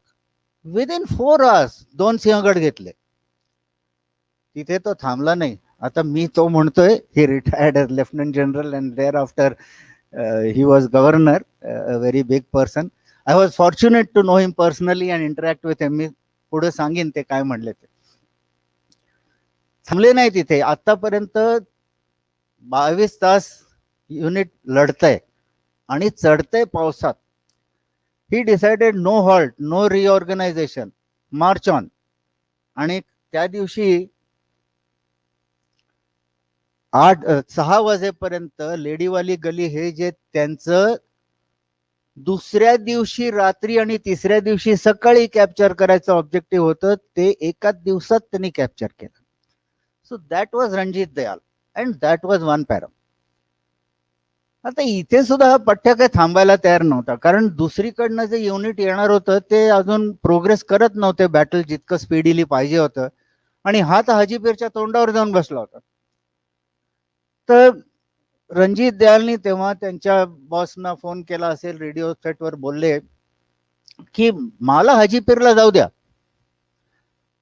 मला असं वाटतंय की हाजीपीर अजून एनिमीनी रेनफोर्स केलेला नाहीये अजून, तो मी इतक्या जोमानी पुढे आल्यामुळे इम्बॅलन्स्ड आहे. Now this is the important decision to take. लढायांमध्ये काही काही वेळेला अशा ऑपॉर्च्युनिटीज येतात, त्याच्यामध्ये रिस्क असते. कारण ह्या वेळेला जेव्हा जनरल दयालनी, तेव्हा ते मेजर होते, रणजितनी जेव्हा विचारलं मला हाजीपीरला जाऊ द्या, तेव्हा अजून बिदोरी आणि बिसाली, मी दोन मोठी ती पीक दाखवली आपल्याला, ती कॅप्चर झालेली नव्हती. आणि हाजीपीरला पोचल्यावर जर वन पॅराला प्रॉब्लेम झाला असता तर मदत करणंही अवघड होतं. पण तेव्हा त्यांनी डिसिजन दिला 6 वाजता, जेव्हा 6:30ला बोलणं झालं, okay go head. So now the second consecutive night he started moving his troops without a halt. 3 Sinhagad capture करून हा पठ्याचा प्रतापगड कॅप्चर करायला निघाला. He started the attack. परत पाऊस होता. जिथं लेडवाली गली आहे, दिस फीचर, हाजीपीरला जायला खाली नाल्यात उतरायला लागतं आणि मग परत हाजीपीरला वर चढायचं. तर सरळ जायचं नाहीये, खाली उतरायला सुरुवात केली. आणि सकाळी साधारणपणे 4-4:30च्या सुमारास 400 फुटाचा क्लाइंब झाल्यावर ते हाजीपीरच्या जवळ पोचले. तेव्हा एनिमीचं फायरिंग त्यांच्यावर चालू झालं. हाजीपीर समोर दिसतंय, फायरिंग येत आहे, पुढे जाणं अवघड आहे. तेव्हा रणजित दयालनी त्याच्याबरोबर, as per recorded history, he moved half a company, पण त्यांच्याबरोबर एक सोल्जर गेला, शेरसिंग. तो नंतर माझ्याबरोबर नोकरीत आम्ही एकत्र होतो, सुभेदार झाला तो. मी त्याला विचारायचो, काय रे हाजीपीरला काय एक्सपिरियन्स आहे तुझा? अरे साहब कुछ नहीं था, हम 10 लोग थे, रंजीत साथ में था. रंजीत ने बोला चढ़ जा शेरू, मैं चढ़ गया. So that was the josh that Ranjit Dayal built. आणि तो 10 माणसं घेऊन उजवीकडच्या हाईट वर गेला, which is this point, and then he roll down on to the Hajipir pass, which was captured by 28 August.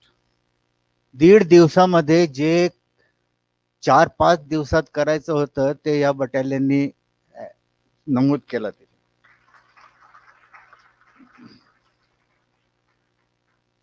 त्यानंतर ऑब्विसली एनिमीने बरेच काउंटर अटॅक वगैरे केले, पण it didn't succeed. Haji Pir remained firmly with us. आणि अनदर 2 days बिसाली, बेदोरी पण capture झाले, आणि Hajipir side was well within our area by about end of August. End of August मी मुद्दामून मेन्शन करतो. आपण आता ऑपरेशन फौलादच्या बाजूला बघू काय झालं. राजा आणि त्याच्या शेजारी चांद टेकरी हे 2 ऑब्जेक्टिव्ह होते. नाउ राजा अँड चांद टेकरी were both considered impossible to break. आणि त्याच्यावर 1-2 सप्टेंबर पासून 2-3 वेळा अटॅक झाले, didn't succeed. 2 Sikh battalion, Sikh रेजिमेंटची 2 बटालियन, त्यांचे सीओ होते कर्नल खन्ना.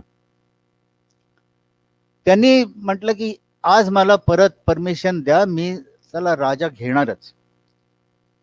आणि 6 सप्टेंबरला 2 सिखनी परत राजावर अटॅक केला. कर्नल खन्नानी त्यांच्या जवानांना सांगितलं होतं की राजा जर आज घेतलं नाही तर परत फिरायचंच नाहीये. परत येऊ नका, आपण कोणी परत येणार नाही.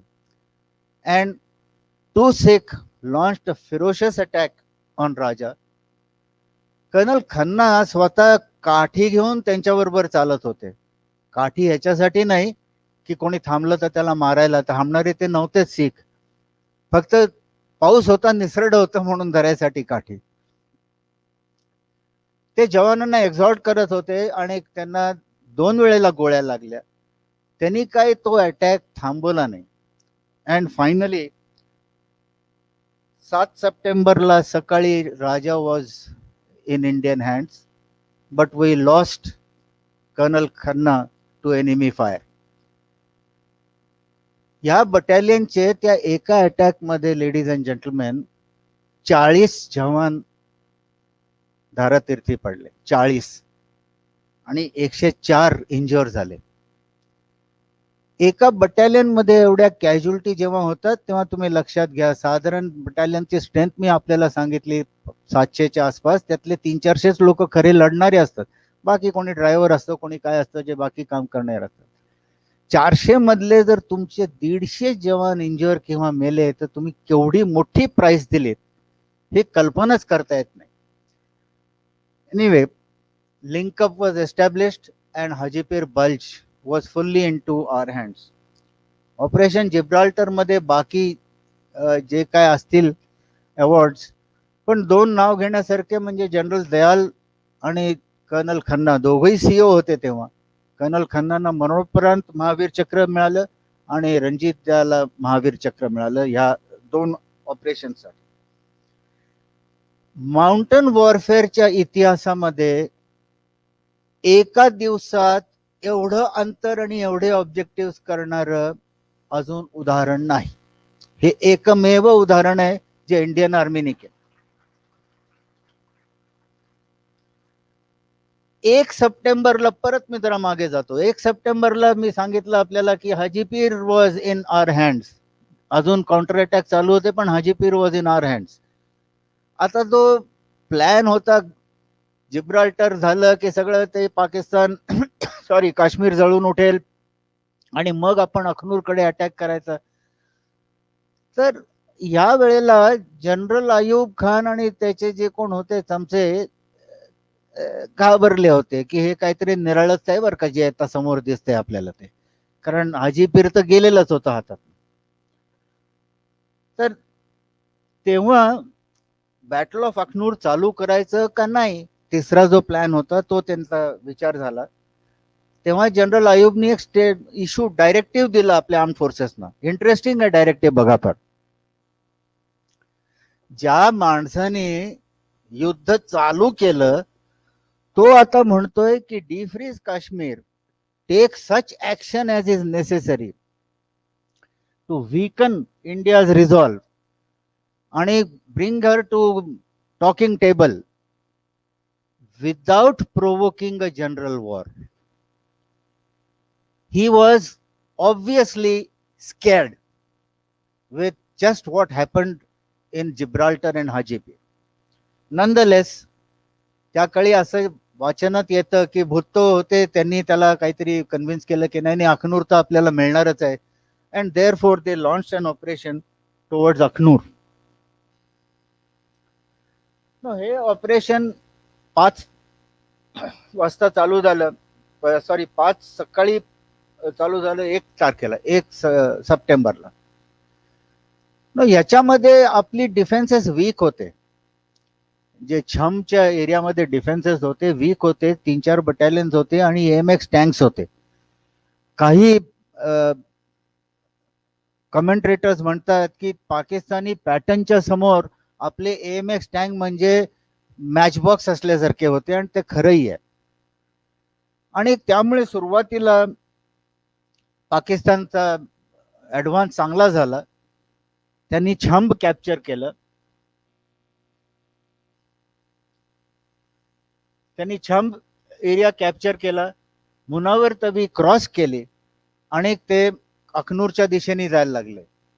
Akhnoor was now open. Akhnoor was now really defenceless. पण काही कारणामुळे, पॉलिटिकल असेल की काय असेल, ही जी डिव्हिजन होती जी अटॅक करत होती 12 डिव्हिजन, त्या डिव्हिजनचा बॉस बदली करून याह्या खानला आणला, जो याह्या खान पुढे आपण त्याचं बरंच काय काय ऐकलं पाकिस्तानमध्ये. त्याला इथे तेव्हा नियुक्त केलं, कदाचित की आता अखनूर तर पडणारच आहे, मग आपला पित्या तरी असू दे जो म्हणेल की मी जिंकलो. शक्यता आहे, पण I can't be sure of this, कुठेही असं लिहिलेलं नाही. पण त्यामुळे 24 तास उशीर झाला. जोपर्यंत परत पाकिस्तानाने अखनूरच्या दिशेला ऍडव्हान्स केला तोवर Akhnoor was very well defended. त्यांना अखनूर डिफेन्सेस काही तोडता आले नाहीत आणि पुढे 22 तारखेपर्यंत चोटपोट होत राहिलं, पण त्यांच्या हातात छंब होता. मुनावर तवी क्रॉस केली होती, पण अखनूर पर्यंत काही ते पोहोचू शकले नाहीत. In short, by about 3 September पाकिस्तानचा जो काय ग्रँडिडोस प्लॅन होता ना, की काश्मीर पण पेटवायचं आणि अखनूर पण घ्यायचं, दॅट वॉज फिनिश्ड. पाकिस्तान ह्यानंतर फक्त बॅकफुटवरच होता, कारण त्याला लक्षात आलं होतं आपल्याला हेच काही जमणार नाहीये. याचं प्रत्युत्तर म्हणून इंडियाने लाहोरच्या दिशेने ऑफेन्सिव्ह केला. अजून एक इंटरेस्टिंग लढाई आता बघा. आपण हा मॅप पाहिला आधी. अखनूरचा लढाई आपण आता थोडक्यात सांगितली, काही विशेष तिथे झालं नाही म्हणून थोडक्यात सांगितली. आणि आता आपण बघणार आहोत 6 सप्टेंबरला आपण जे लाहोरच्या दिशेने अटॅक केला त्या. या अटॅकचा प्लॅन होता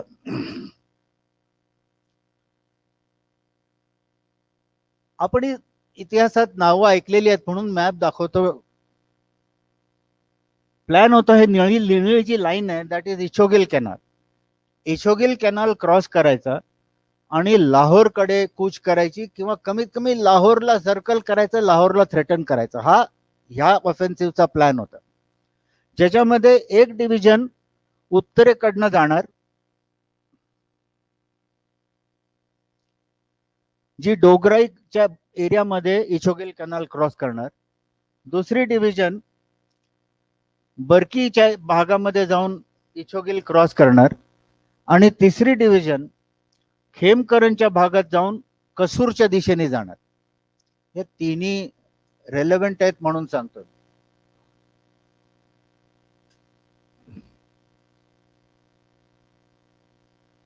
सहा सप्टेंबरला 5 वाजता हा अटॅक चालू झाला. अटॅक इछोगिल कॅनल होताच, पण जर आपण नकाशा पाहिला तर जो अखनूरवर प्रेशर आलेलं होतं तेही काही अंशी ह्या अटॅकमुळे दक्षिणेकडे शिफ्ट होईल, हाही प्लॅन होता. 3 जाट रेजिमेंटची 3री battalion under that time colonel Desmond Hayde's, त्यांनी नॉर्दर्न लाईन मध्ये ऍडव्हान्स केला आणि 11 वाजेपर्यंत 3 जाट डोगराई कॅप्चर करून इछोगिल कॅनलच्या पलीकडे ऑलरेडी पोहोचले होते.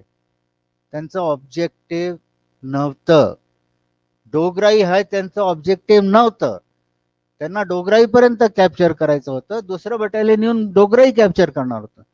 पण रणजित दयाल सारखाच तोही ग्रस्त, तो म्हणला अरे रिकामं दिसतंय, कमी आहेत इथे एनिमी, दे तरी. घेऊन टाकली डोगराई आणि पुढे गेला. इछोगिल कॅनल क्रॉस केला त्याने 11 वाजता. 5 वाजता सुरू झाले attack. Enemy was surprised, yes. Defences were not strong, yes. But the fact remain that Ichhogil canal was crossed within 5-6 hours. हे डोगराईचं चित्र आहे. मागे बसल्यानं नीट दिसणार नाही. I will go ahead. So okay. So 3 Jat they captured Dograi and was in position across in the area of Batapur. To be relevant, Batapur म्हणजे तळेगावच्या आसपास जर पुण्याला अटॅक करणार असाल तर ते तितक्या जवळ पोहोचलेले होते ऑलरेडी. साधारण तळेगाव.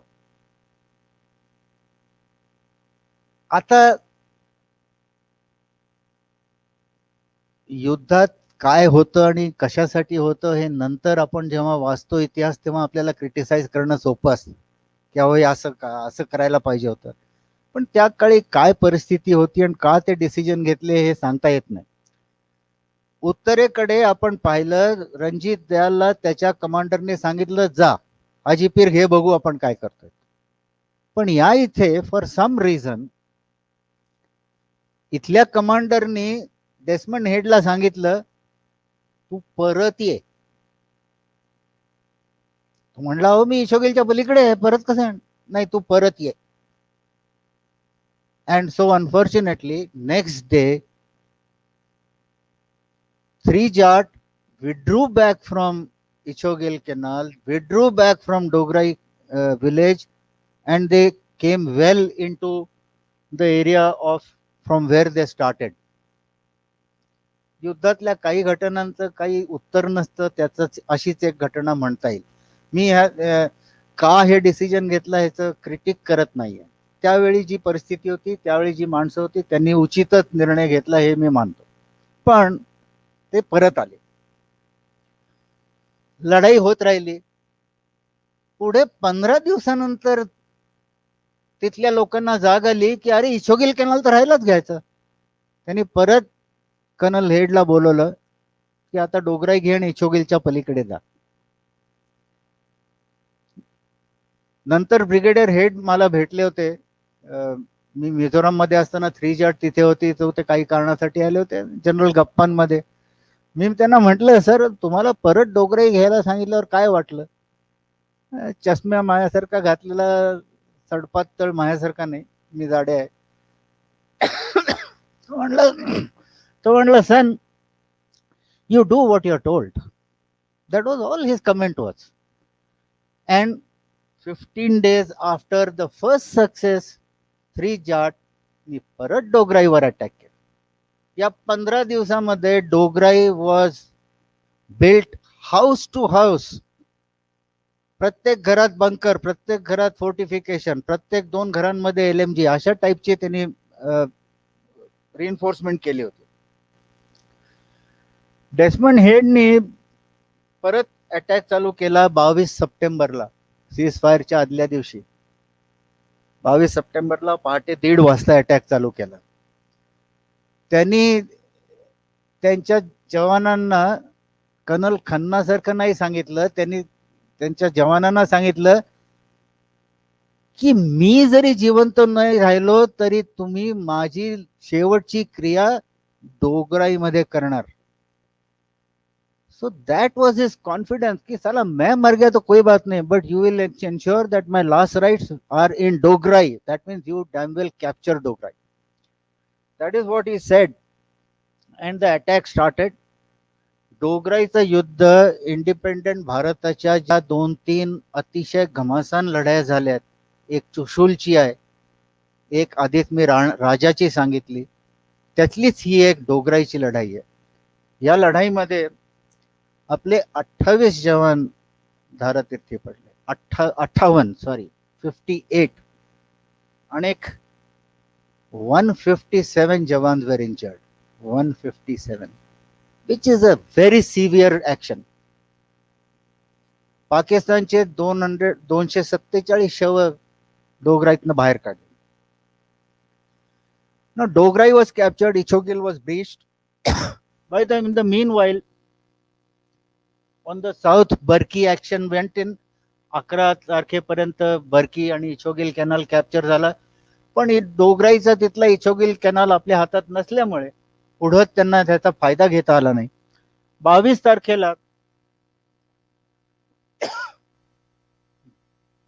डोगराई आणि बुरकीच्या मधला इचोगेल कॅनल आपल्या हातात होता. Lahore was just 13 kilometres away.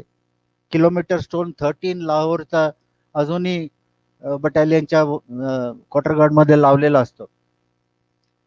आणि possibly this was the reason, कारण पाकिस्तानच्या हातनं आता सगळंच गेलेलं होतं. And they ask for ceasefire. आपण आता ब्रीफली वळूया जे ऑफेन्सिव्ह सियालकोट मध्ये झालं. Again going over the sequence, आपण लाहोर ऑफेन्सिव्ह पाहिलं आता. तर नाव Sialkot offensive. Sialkot offensive started on 9 September, which was India's offensive. Now, ह्या छोट्या भागात आपलं एक आर्मर्ड डिव्हिजन तेव्हा ॲडहॉक आर्मर्ड डिव्हिजन होतं, दॅट वॉज लॉन्च. पाकिस्तानचं 6 आर्मर्ड डिव्हिजन तिथे आलं. म्हणजे साधारण या छोट्याशा भागात 200-250 टँक्स एकमेकांसमोर होते. डोळ्यासमोर चित्र आणलं ना तर तुम्ही जे टीव्हीवर महाभारतात जे रथ एकमेकांसमोर येऊन करतात ना, तशी गर्दी झालेली असणार तिथे. त्यामुळे इथलं लढाई सिक्वेन्सिंग सांगणं अवघड आहे. या लढाईत इंटेन्शन हे होतं आपलं की we should cut off Sialkot Pasrur road and rail link and threaten Sialkot. That was the aim. It didn't work out that वे.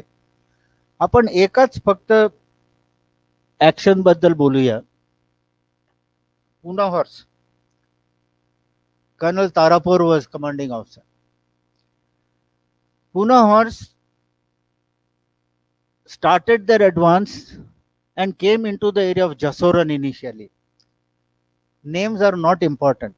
कारण जोपर्यंत तो एरिया आपण पाहिलेला नाही तोवर त्याचं आकलन होत नाही की किती आत गेले का किती आत नाही गेले. But they went to Jassoran and then to Chawinda फिलोरा एरियामध्ये आले.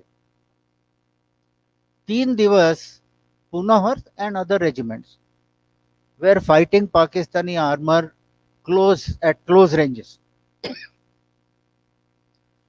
Colonel Tarapur was launching an attack from Chavinda towards Philor. आधीच्या वजीर नाका म्हणून एक जवळ खेड आहे, ते कॅप्चर करतानाच त्यांचा टँक ला एनिमी फायरनी ग्रस्त झाला. म्हणून कर्नल तारापूर त्या टँक मधून दुसऱ्या टँक मध्ये बसले. ते बसत असताना इंज्युअर झाले. But he continued fighting for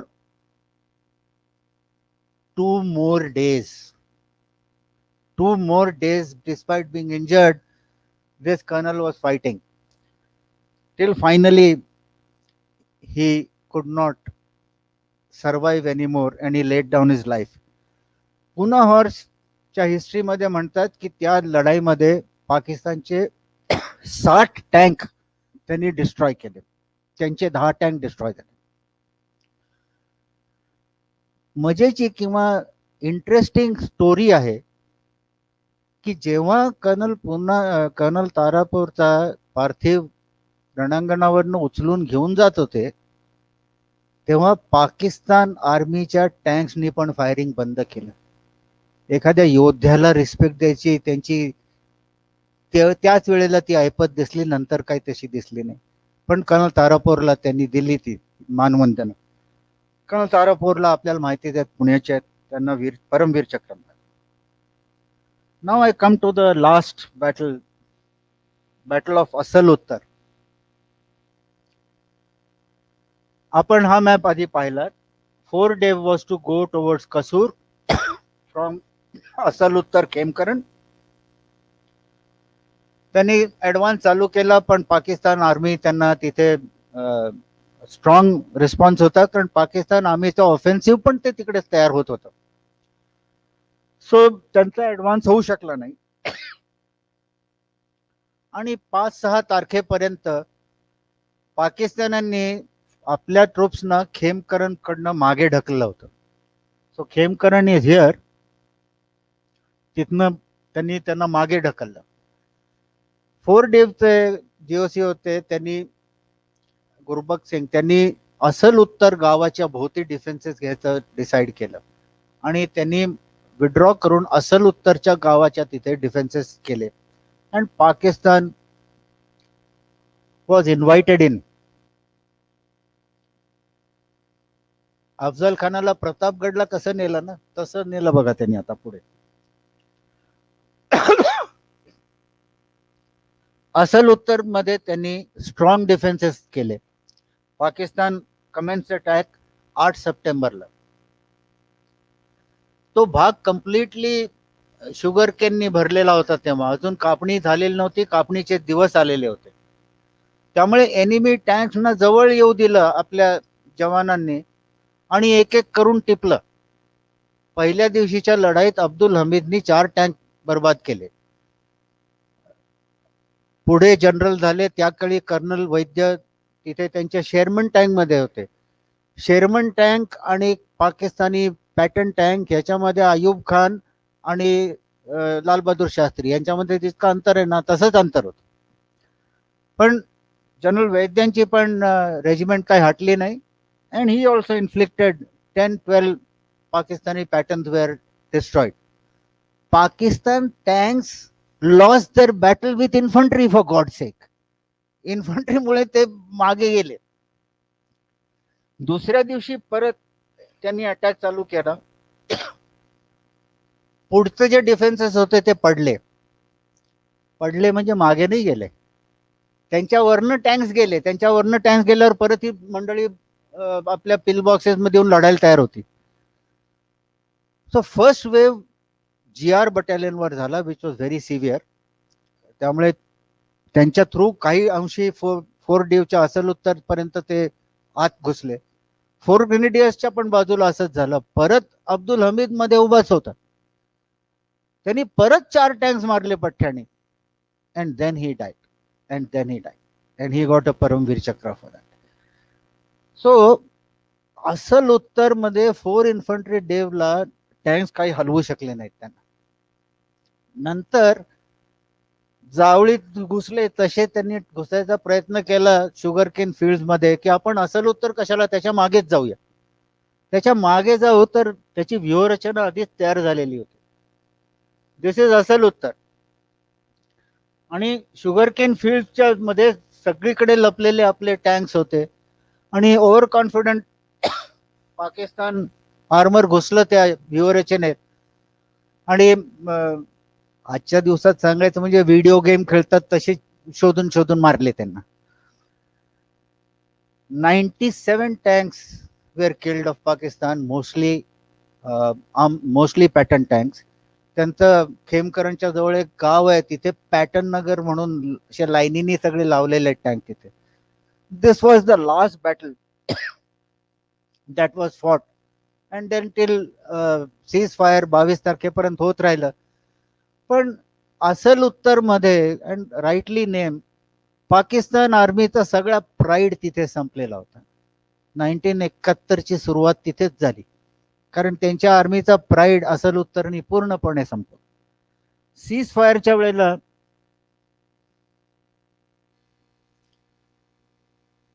what is important is that Pakistani lost 471 tanks to our 128. किती कॅप्चर झाला टेरिटरी, किती नाही कॅप्चर झाला, याचं या लढाईमध्ये मी इम्पॉर्टंट धरत नाही. कारण मी म्हणलं तसं जी थप्पड मारली त्याचा जो आवाज होता तो इम्पॉर्टंट होता, ना की किती स्क्वेअर किलोमीटर घेतले, 2 इथे का 4 इथे का 5 इथे. लेडीज अँड जेंटलमॅन, हे अचीव करायला we lost 2862 soldiers. 2862 soldiers we lost, including officers of course, and we lost, and 8,600 were injured. Total figure is 11,000 people. 11,000 of our brave comrades, they ensured की भारताची मान खाली वाकणार नाही. तुम्ही म्हणता तशी विजयश्री नाही, पण तुमची मान त्यांनी वर ठेवली. पुढच्या वर्षी सीज फायर झाल्यावर ताशकंतला गेले, काही सीज फायर वर करार झाला, त्या सह्या केल्या. तो करार बरोबर होता का नव्हता ह्याच्यावर चर्चा होत राहील. आय बिलीव्ह की त्यावेळचे जे प्राईम मिनिस्टर होते त्यांनी देशहितासाठी जे काही केलं ते केलं असणार. सगळ्यांना विदित आहे, त्यात तिथेच त्यांची प्राणज्योत मालवली. त्यात ती विवादे मालवली का विझवली गेली. पण 65च्या लढाईमध्ये देशासाठी प्राण देणारा तो शेवटचा योद्धा. त्यामुळे या सगळ्या योद्ध्यांना मी नमन करतो आणि संपतो. धन्यवाद.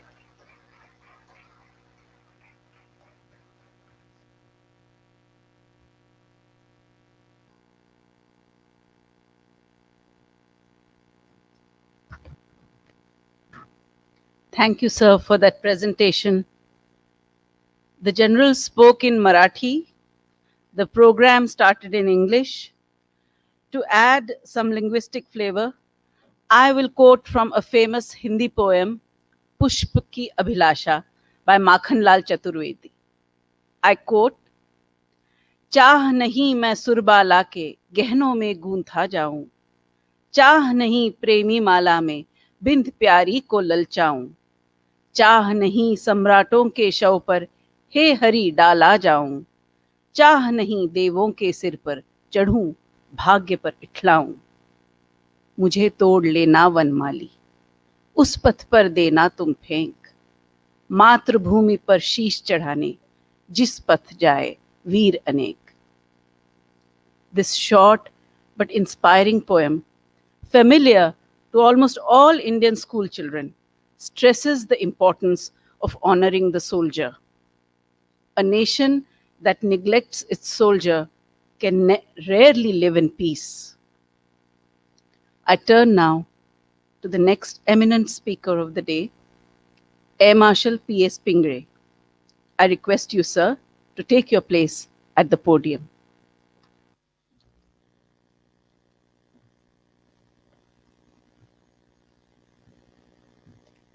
A long time for everyone. I'm afraid I'll have to speak in English because I studied in a convent. Then I joined the Indian Air Force. That was everything in English. But I must say that after finishing my school, I had a great ambition to join and become a fighter pilot. I appeared in all exams. I passed everything.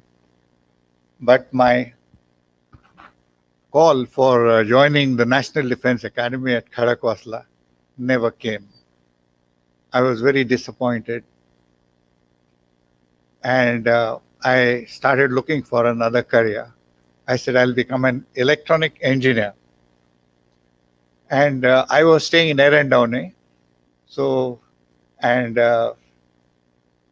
I got admission in the MES college. I joined it, looking forward to becoming a good engineer, electronic engineer. Well, it so happened that after a month in college, my call eventually came, and I couldn't become an electronic engineer, and I really missed the MES college. But having said that, well, I had a lovely career in the Air Force, long, and particularly in 1965 war, I saw a lot of action, right from day one till the ceasefire on 23rd of September. So I'll briefly touch upon how the air war went on in 1965. As Ambassador Mangal Murthy mentioned, there was a euphoria in Pakistan that they won the 65 war. General Vijay has also brought out that it was all a myth. And really speaking, we can very comfortably say that it is India who won that war. Now we'll touch upon the air war. I'll cover this topic in the following headings. First, we'll just look at the numerical superiority. Then the operational preparedness that we had before the war. I'll just briefly touch upon, there was a bit of I would say an ambiguity or a bit of a discussion about the use of air power during the Kachin. It was really a storm in a teacup, but there was a bit of a misunderstanding or whatever you might say about this dialogue between the Indian Air Force Chief and the Pakistani Commander-in-Chief of Pakistan Air Force.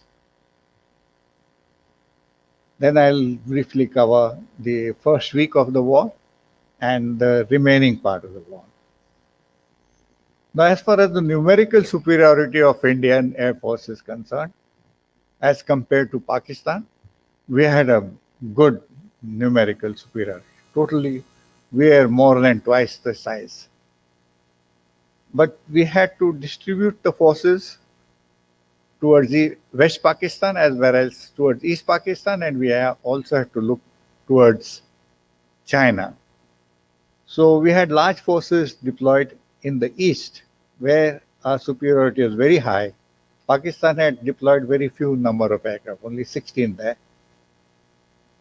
And in the West, our superiority is about 1.5 times of Pakistan. Now, coming to the operational status of Indian Air Force, we were not well prepared at all.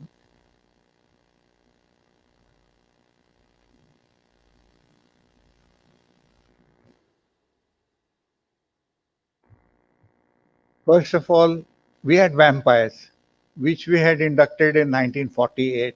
They're obsolete. Then we had Tufani aircraft, which were inducted in 1953. They are roughly the same vintage as the vampires. They were also obsolete. We had MiG-21s, which came very late, and some of them didn't have guns. And it was just a squadron with 10 aircraft. Nats, while they performed very well in the 65 war, they had a problem of gun stoppage.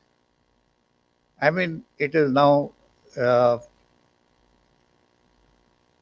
past, but surely if the guns had behaved well, we would have destroyed many more Pakistani aircraft.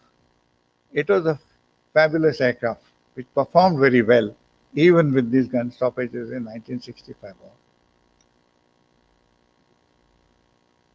Our radar coverage was poor. We had just been trying to settle down after the 62 operation and recoup, rebuild, but we didn't have the radars that Pakistan had. Our joint organization was also poor. We had not yet settled down after 62, and the organization between Army and the Air Force was not effective. It had not been well fine-tuned before the war started. The operational training of our pilots was also poor because we were expanding, and so their training of pilots was adversely affected. I can give you an example of Wing Commander Mahadev. He was commissioned in 1962, and in the 3 years preceding the war, he flew the Tufani, he flew the Mystère, he flew the T-33 of US Air Force, he flew the F-86 Sabre in USA, and then eventually was posted to a Nat squadron. So in a period of 3 years, he had flown 5 fighter aircraft. And I can tell you that for a fighter pilot to be proficient on one type of aircraft, it takes about 2 years to be fully proficient and able to fight a war well. Well, here he had flown 5 aircraft in 3 years. Now, looking at Pakistan, in 54, as Ambassador mentioned, Pakistan got a lot of help because they joined CETO, and under the military assistance program, Pakistan benefited in the following.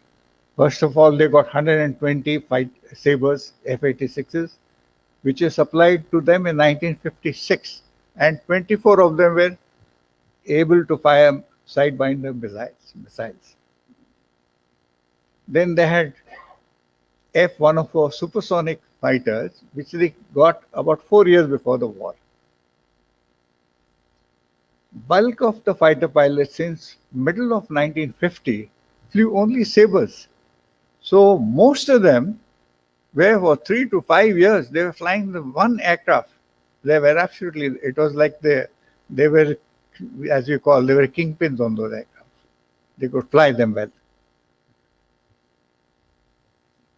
The Pakistani bombers were improved version of Canberra. They had better gun sights.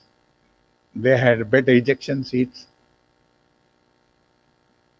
And the training of pilots was done for over 8 years in USA.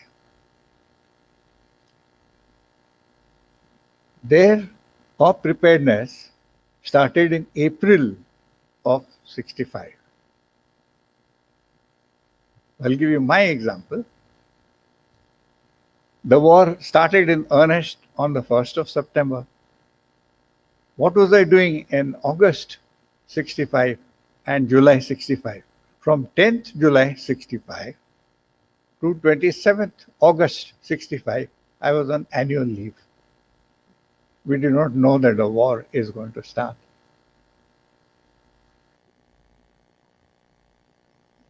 I'll just touch upon this issue of the use of air power in the Kutch operation. This is Kutch area. This is the international border. This is a place called Kanjarkot, and as General Vijay has mentioned, around 7th or 9th of April, Pakistan army attacked this area. Now, around 12th of April, the Commander-in-Chief of Pakistan Air Force, Air Marshal Asghar Khan, he rang up our Chief Marshal of the Indian Air Force, Arjan Singh, who was the Air Marshal at that time. Now, these two were good friends because in 1944, that period, they fought together in the Burma campaign. They both were COs, commanding officers of fighter squadrons, and they were good friends. So Asghar Khan rang up Arjan Singh and he suggested that offensive aircraft should not come within 10 miles of Kanjarkot area. So Air Marshal Arjan Singh was also convinced that use of air power unnecessary. It's a small operation here, so he also felt that yes, air power should not be used. But he didn't stop there. He put up a note to the other two chiefs, General Chaudhary, Admiral Soman, and he wrote a note to the Defense Minister, Shri Y.B. Chauhan, telling him that this is what the call came through, and it does seem that in order to obviate any escalation of war, and as Ambassador Mangalmurthy mentioned, the thinking at Delhi was to have a peaceful solution rather than allowing the war to escalate. But having said that,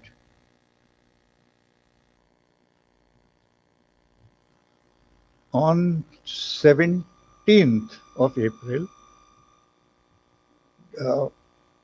Air Marshal Asghar Khan put up a note through the Air Attaché of Pakistan in Delhi to Air Marshal Arjan Singh, in which he put up that the offensive aircraft should not fly within 10 miles of latitude 24 degrees north. So, this is latitude 24 degrees north. If we had accepted this proposal, then we would have inter alia accepted that about 3,500 square miles of Indian territory we would accept that it belongs to Pakistan. So this Air Marshal Arjan Singh very strongly objected to, and he said that I flatly refuse to accept such a proposal. This is in the book by Nitin Gokhale, a very interesting book about 1965 war. Also, Arjan Singh has since then dismissed any suggestion that IF's non-participation was connected to Asghar Khan's threat, because Asghar Khan, he also portrayed in Pakistan that Indian Air Force is not taking part in the Kutch operation because I threatened Arjan Singh and he got scared. Arjun Singh pointed out that Indian Air Force faced the same risk on 1st September and did not hesitate in using the air power. This is in the book, The Indo-Pakistan Air War of 1965 by Jagan Mohan and Samir Chopra. Now coming to operations of the first week, that 1st to 6th or even part of 7th of September, that was a bit of a setup, big setback for Indian Air Force, because we suffered because of not being prepared, not being ready for the war. There was a surprise attack at Cham, as was covered, and in that surprise attack, of course, we used our fighters, we used vampires, which are outdated. But Mishtays and vampires from Pathankot, they did a wonderful job. They destroyed 10 tanks, anti-aircraft guns, vehicles, and General Musa, the Pakistani army chief, said that taking Akhnur became difficult after India used its air force. Nats established themselves as a huge threat for Pakistan Air Force. They shot down 2 sabers, and Nat was termed a saber killer. This is the painting of one of the Keeler brothers who shot down a saber. In fact, these paintings are made by Group Captain Dave Gohen. He's a fighter pilot, a good painter, and he spent a lot of time with the individuals involved. And on the basis of that, he made these various paintings, which are there still in the Indian Air Force Museum in Delhi.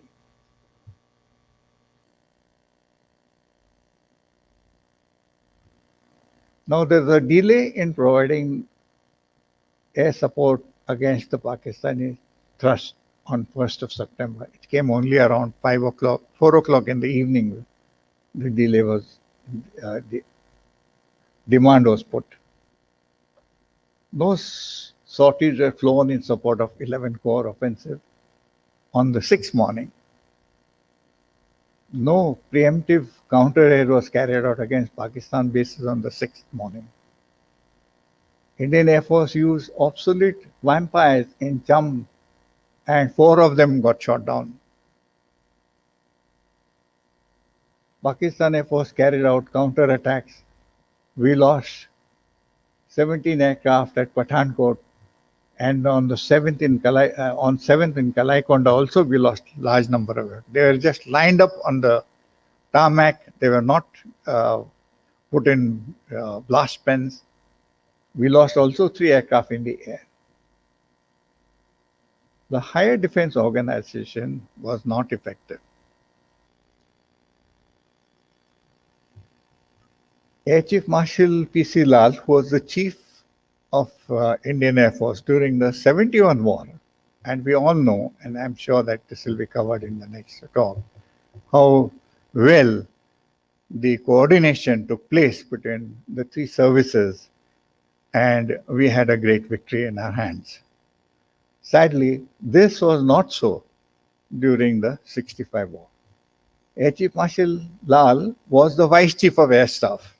He was the number 2 man in the Indian Air Force at that time.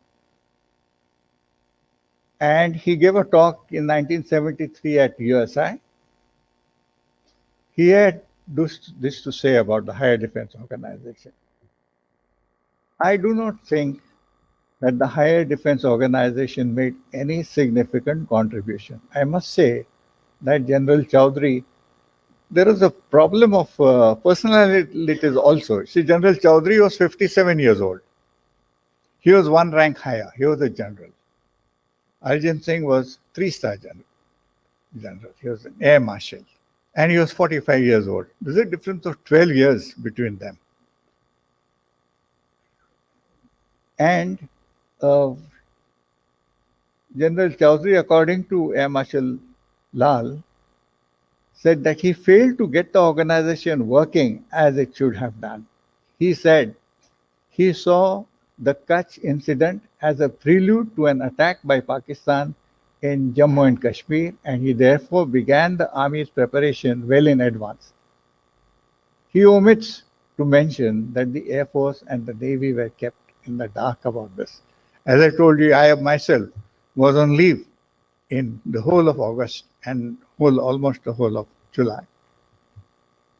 He added, it was only on the afternoon of 1st September that General Chowdhury burst into the office of the Defense Minister, who was discussing plans for the modernization of the Air Force with the Air Chief and demanded air support for his beleaguered forces. But having said that, although there are last setbacks in the first week, its recovery was swift. On the 7th, we carried out counter-attacks at Sargodha complex, which had many airfields, and there are half of fighters of Pakistan were based there. We carried out 6 counter-air missions with 31 aircraft. 9 aircraft destroyed, one F-104 was shot down, but it was a mixed victory. We lost 4 aircraft. Squadron Alam, he claimed to have shot down 5 hunters, but actually he shot down only 2, because these 5 hunters were from 7th Squadron, and I took part in the war in 7th Squadron. The 5 people who were there were the CO, his flight commander, Squadron Sinha, CO was Wing Commander Zachariah, Squadron Sinha, then Flight Lieutenant Lamba, and there was Flight Lieutenant Bhagwat and Flying Officer Barar. Now, Wing Commander Zachariah, he settled down in UK and he passed away a few years ago. Flight Squadron Sinha, he fought I flew with them during the rest of the war. Wing Commander Squadron Sinha, Rashtriya Sinha, he grew up to be an Air Marshal, CNC of Eastern Air Command, and then he retired. And Flight Lieutenant Lamba, he rose to the rank of Air Vice Marshal. He was a great test pilot, and he passed away recently at the age of about 90. So this claim by Squadron Alam, who got the highest decoration of Pakistan, was just claiming shooting down aircraft. In fact, he also claimed that he shot down 2 aircraft on the 16th of September. On 16th of September, he claimed to have shot down Flying Officer Pingle, that's me, and Flying Officer Bansha. Well, it was a long dogfight. To cut a long story short, we had a dogfight. He was a part of 2 aircraft formation. I was a part of 2 aircraft formation. Alam had one more as a number 2. His name was Shaukat Ali, and I had a number 2, Flying Officer Bansha, and we got into a melee and a dogfight. In the dogfight, he shot down my number 2, Flying Officer Bansha. He died in that, and he was shot down. I shot down his number 2, Shaukat Ali. He ejected. He became a prisoner of war. After that, we came for each other. Now, a dogfight is like a dogfight. You keep fighting with each other. So we came head on like this. Then what happens in a dogfight? You obviously cross across and turn around and then keep fighting with each other till you shoot down the other aircraft. So we came head on like that. We crossed. So this is me. This is Alam. When I turned around, he had just dived to the ground and he ran away towards Pakistan. I followed him, but because of the haze, I lost him. So he got away. But he claimed that he had shot me down with a Sidewinder missile. So these were the myths he claimed. He actually shot only 2 at Sargodha. This is a picture of Sargodha where with the armistice and hunters carried out counter attacks. Fighters carried out over 1,000 sorties of offensive air support. And Indian Air Force carried out deep inside attacks on railway stations, trains, which were supplying towards the supplying provisions for the Pakistan Army. And as far as Pakistan Air Force is concerned, they didn't venture to come deep inside our territory. This is a picture of the attack of 4 hunters which carried out an attack on a train which is carrying a lot of explosives for support in Lahore sector. And they, out of 4, 3 of them got Veer Chakra in this strike. As far as the bombers are concerned, they were bold again. Indian Air Force bombers were very bold. They carried out 163 sorties. And 8 Canberras attacked Peshawar, which is 600 nautical miles inside Pakistan, very close to the Afghanistan border. And this shook Pakistan because they didn't realize that we would go so deep inside Pakistan. This was well after the, I think around 15th or 16th. Also, a Canberra ace pilot, Pete Wilson, he carried out a daylight attack on one of the 2 major radars of Pakistan. One was at Sakesar, one was at Badin, which were giving them air defense cover. Badin was in south near Kutch border, and he destroyed it during daytime. Now, please realize that Canberras were like vampires. They're obsolete, they're old. Against a saber or any normal fighter, they didn't stand a chance. But he took that risk and carried out this attack, daring attack. This was the night attack at Peshawar. In fact, here there are some aircraft parked. One of the bombs did not explode. Otherwise, there would have been a major destruction of Pakistani bombers which were based there. Yet, it was a very successful attack. And it was daring attack, going deep inside 600 nautical miles. Now, this is the issue of, as General Bide has mentioned, how do we measure whether the war was successful or was a failure?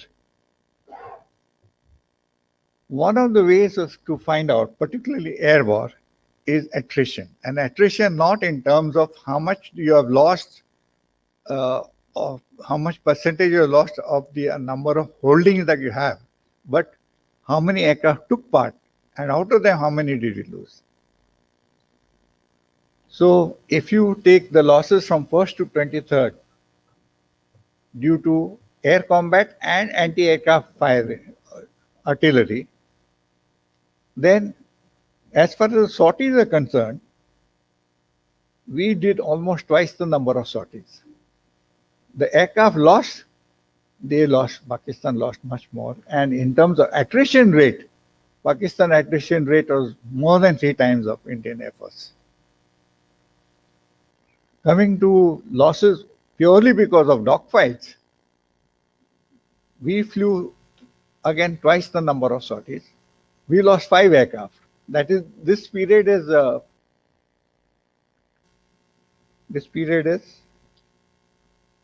from 8th to 23rd. Here also the attrition was twice that of Indian Air Force. So to sum up, Pakistan Air Force would have ceased to exist in another 2 weeks. After licking its wounds of the first week, Indian Air Force had clearly established dominance over Pakistan Air Force from 8th September till the end of the war. Some of you may have heard about the Pearl Harbor attack by Japanese Air Force, carrier based, on 7 December 1941. It was a major attack. 21 American ships were damaged or lost. Only two or three became effective after that. 347 American aircraft were destroyed.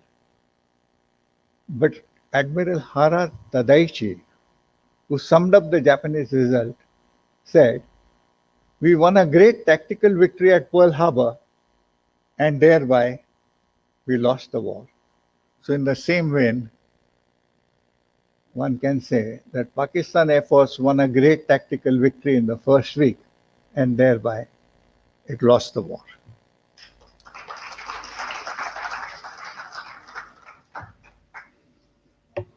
So although Pakistan publicity was very good, it did very well. At that time, support was there from the West for them, but reality has dawned on them by now, and they all accept that they didn't win any war against India, whether it was on the ground or at sea or in the air. Thank you.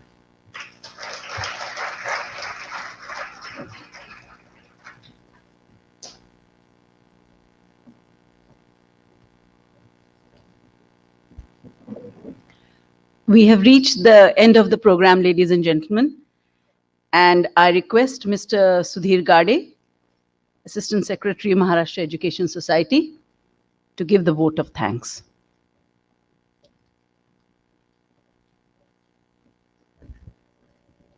Thank you, madam. Good evening and namaste to everyone present here. So it is said that Yuddhasya Katha Ramyaha in Sanskrit. But when we are listening to the war heroes like Air Marshal Pingleji, so we are all fortunate to hear from Air Marshal Pingle for the war 1965. At the outset, I thank Major General Sanjay Bhide for giving us the detailed account of land war. And while he was narrating the reply of Desmond Head, I remembered few lines from the famous poem, English poem. It is not to reason why, but to do and die, rode the 600 into the valley of death. So once order has been given to the soldier, soldier has to follow that order. अजून एक त्यांनी गोष्ट सांगितली भिडे सरांनी की एक जोरदार थप्पड भारताने पाकिस्तानला लगावली आणि मला एक अतिशय प्रसिद्ध हिंदी चित्रपट आहे त्याच्यातले ओळ आठवली की इस थप्पड की गूंज तुम्हें जरूर सुनाई देगी. तेव्हा त्या पाकिस्तानला त्या थप्पडची गूंज ही परत परत ऐकायला येते आपल्या सगळ्यांच्या लक्षात येते. I am grateful to Air Marshal Prakash Pingle for giving us the account of air war in 1965. I express my gratitude to Ambassador M.K. Mangalmurthy. His comment or observation is very important, I feel. His observation was, our policy in those years was reactive and not the proactive. So that is why all things were happened in those days. Let me take this opportunity to thank our President Air Marshal Bhushanji Gokhale, who is source of inspiration to all of us. And because of him, this lecture series is possible. Thank you, sir. My heartfelt thanks to Architect Rajiv Sahasrabuddhe, Chairman, Governing Body of Maharashtra Education Society, for giving us the guidance and every required support at every step. I thank all the GB members of Maharashtra Education Society as well as life members of Maharashtra Education Society. There are many decorated officers, war heroes, and eminent personalities in the audience. I thank them all. I thank Dr. Santosh Deshpande, Director IMCC, and Mrs. Geetanjali Bodhankar, Principal MES Bal Shikshan Mandir English Medium School, for all the necessary arrangements for today's program. I thank Shri Sachin Amberdekar, CEO of Maharashtra Education Society, and his team for the technical support. Professor Vinay Chati and his team for organizing this lecture series. And lastly, I thank all the audience who is present in this auditorium as well as who has got connected to this lecture series through the social media. Lastly, I'm going to make an announcement. Next lecture in this series will be on 15th of March, that is on Monday. So I request all of you to reserve your time for the next lecture, which will be on 1971 war. So thank you, everyone.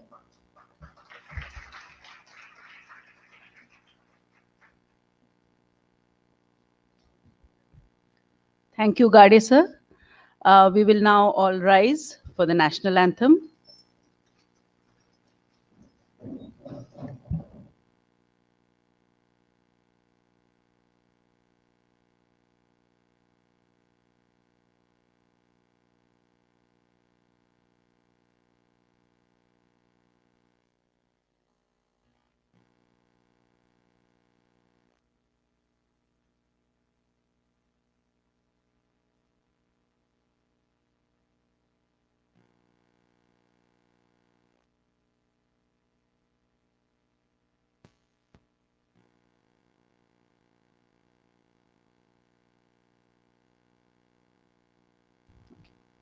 Jana Gana मन अधिनायक जय हे भारत भाग्य विधाता पंजाब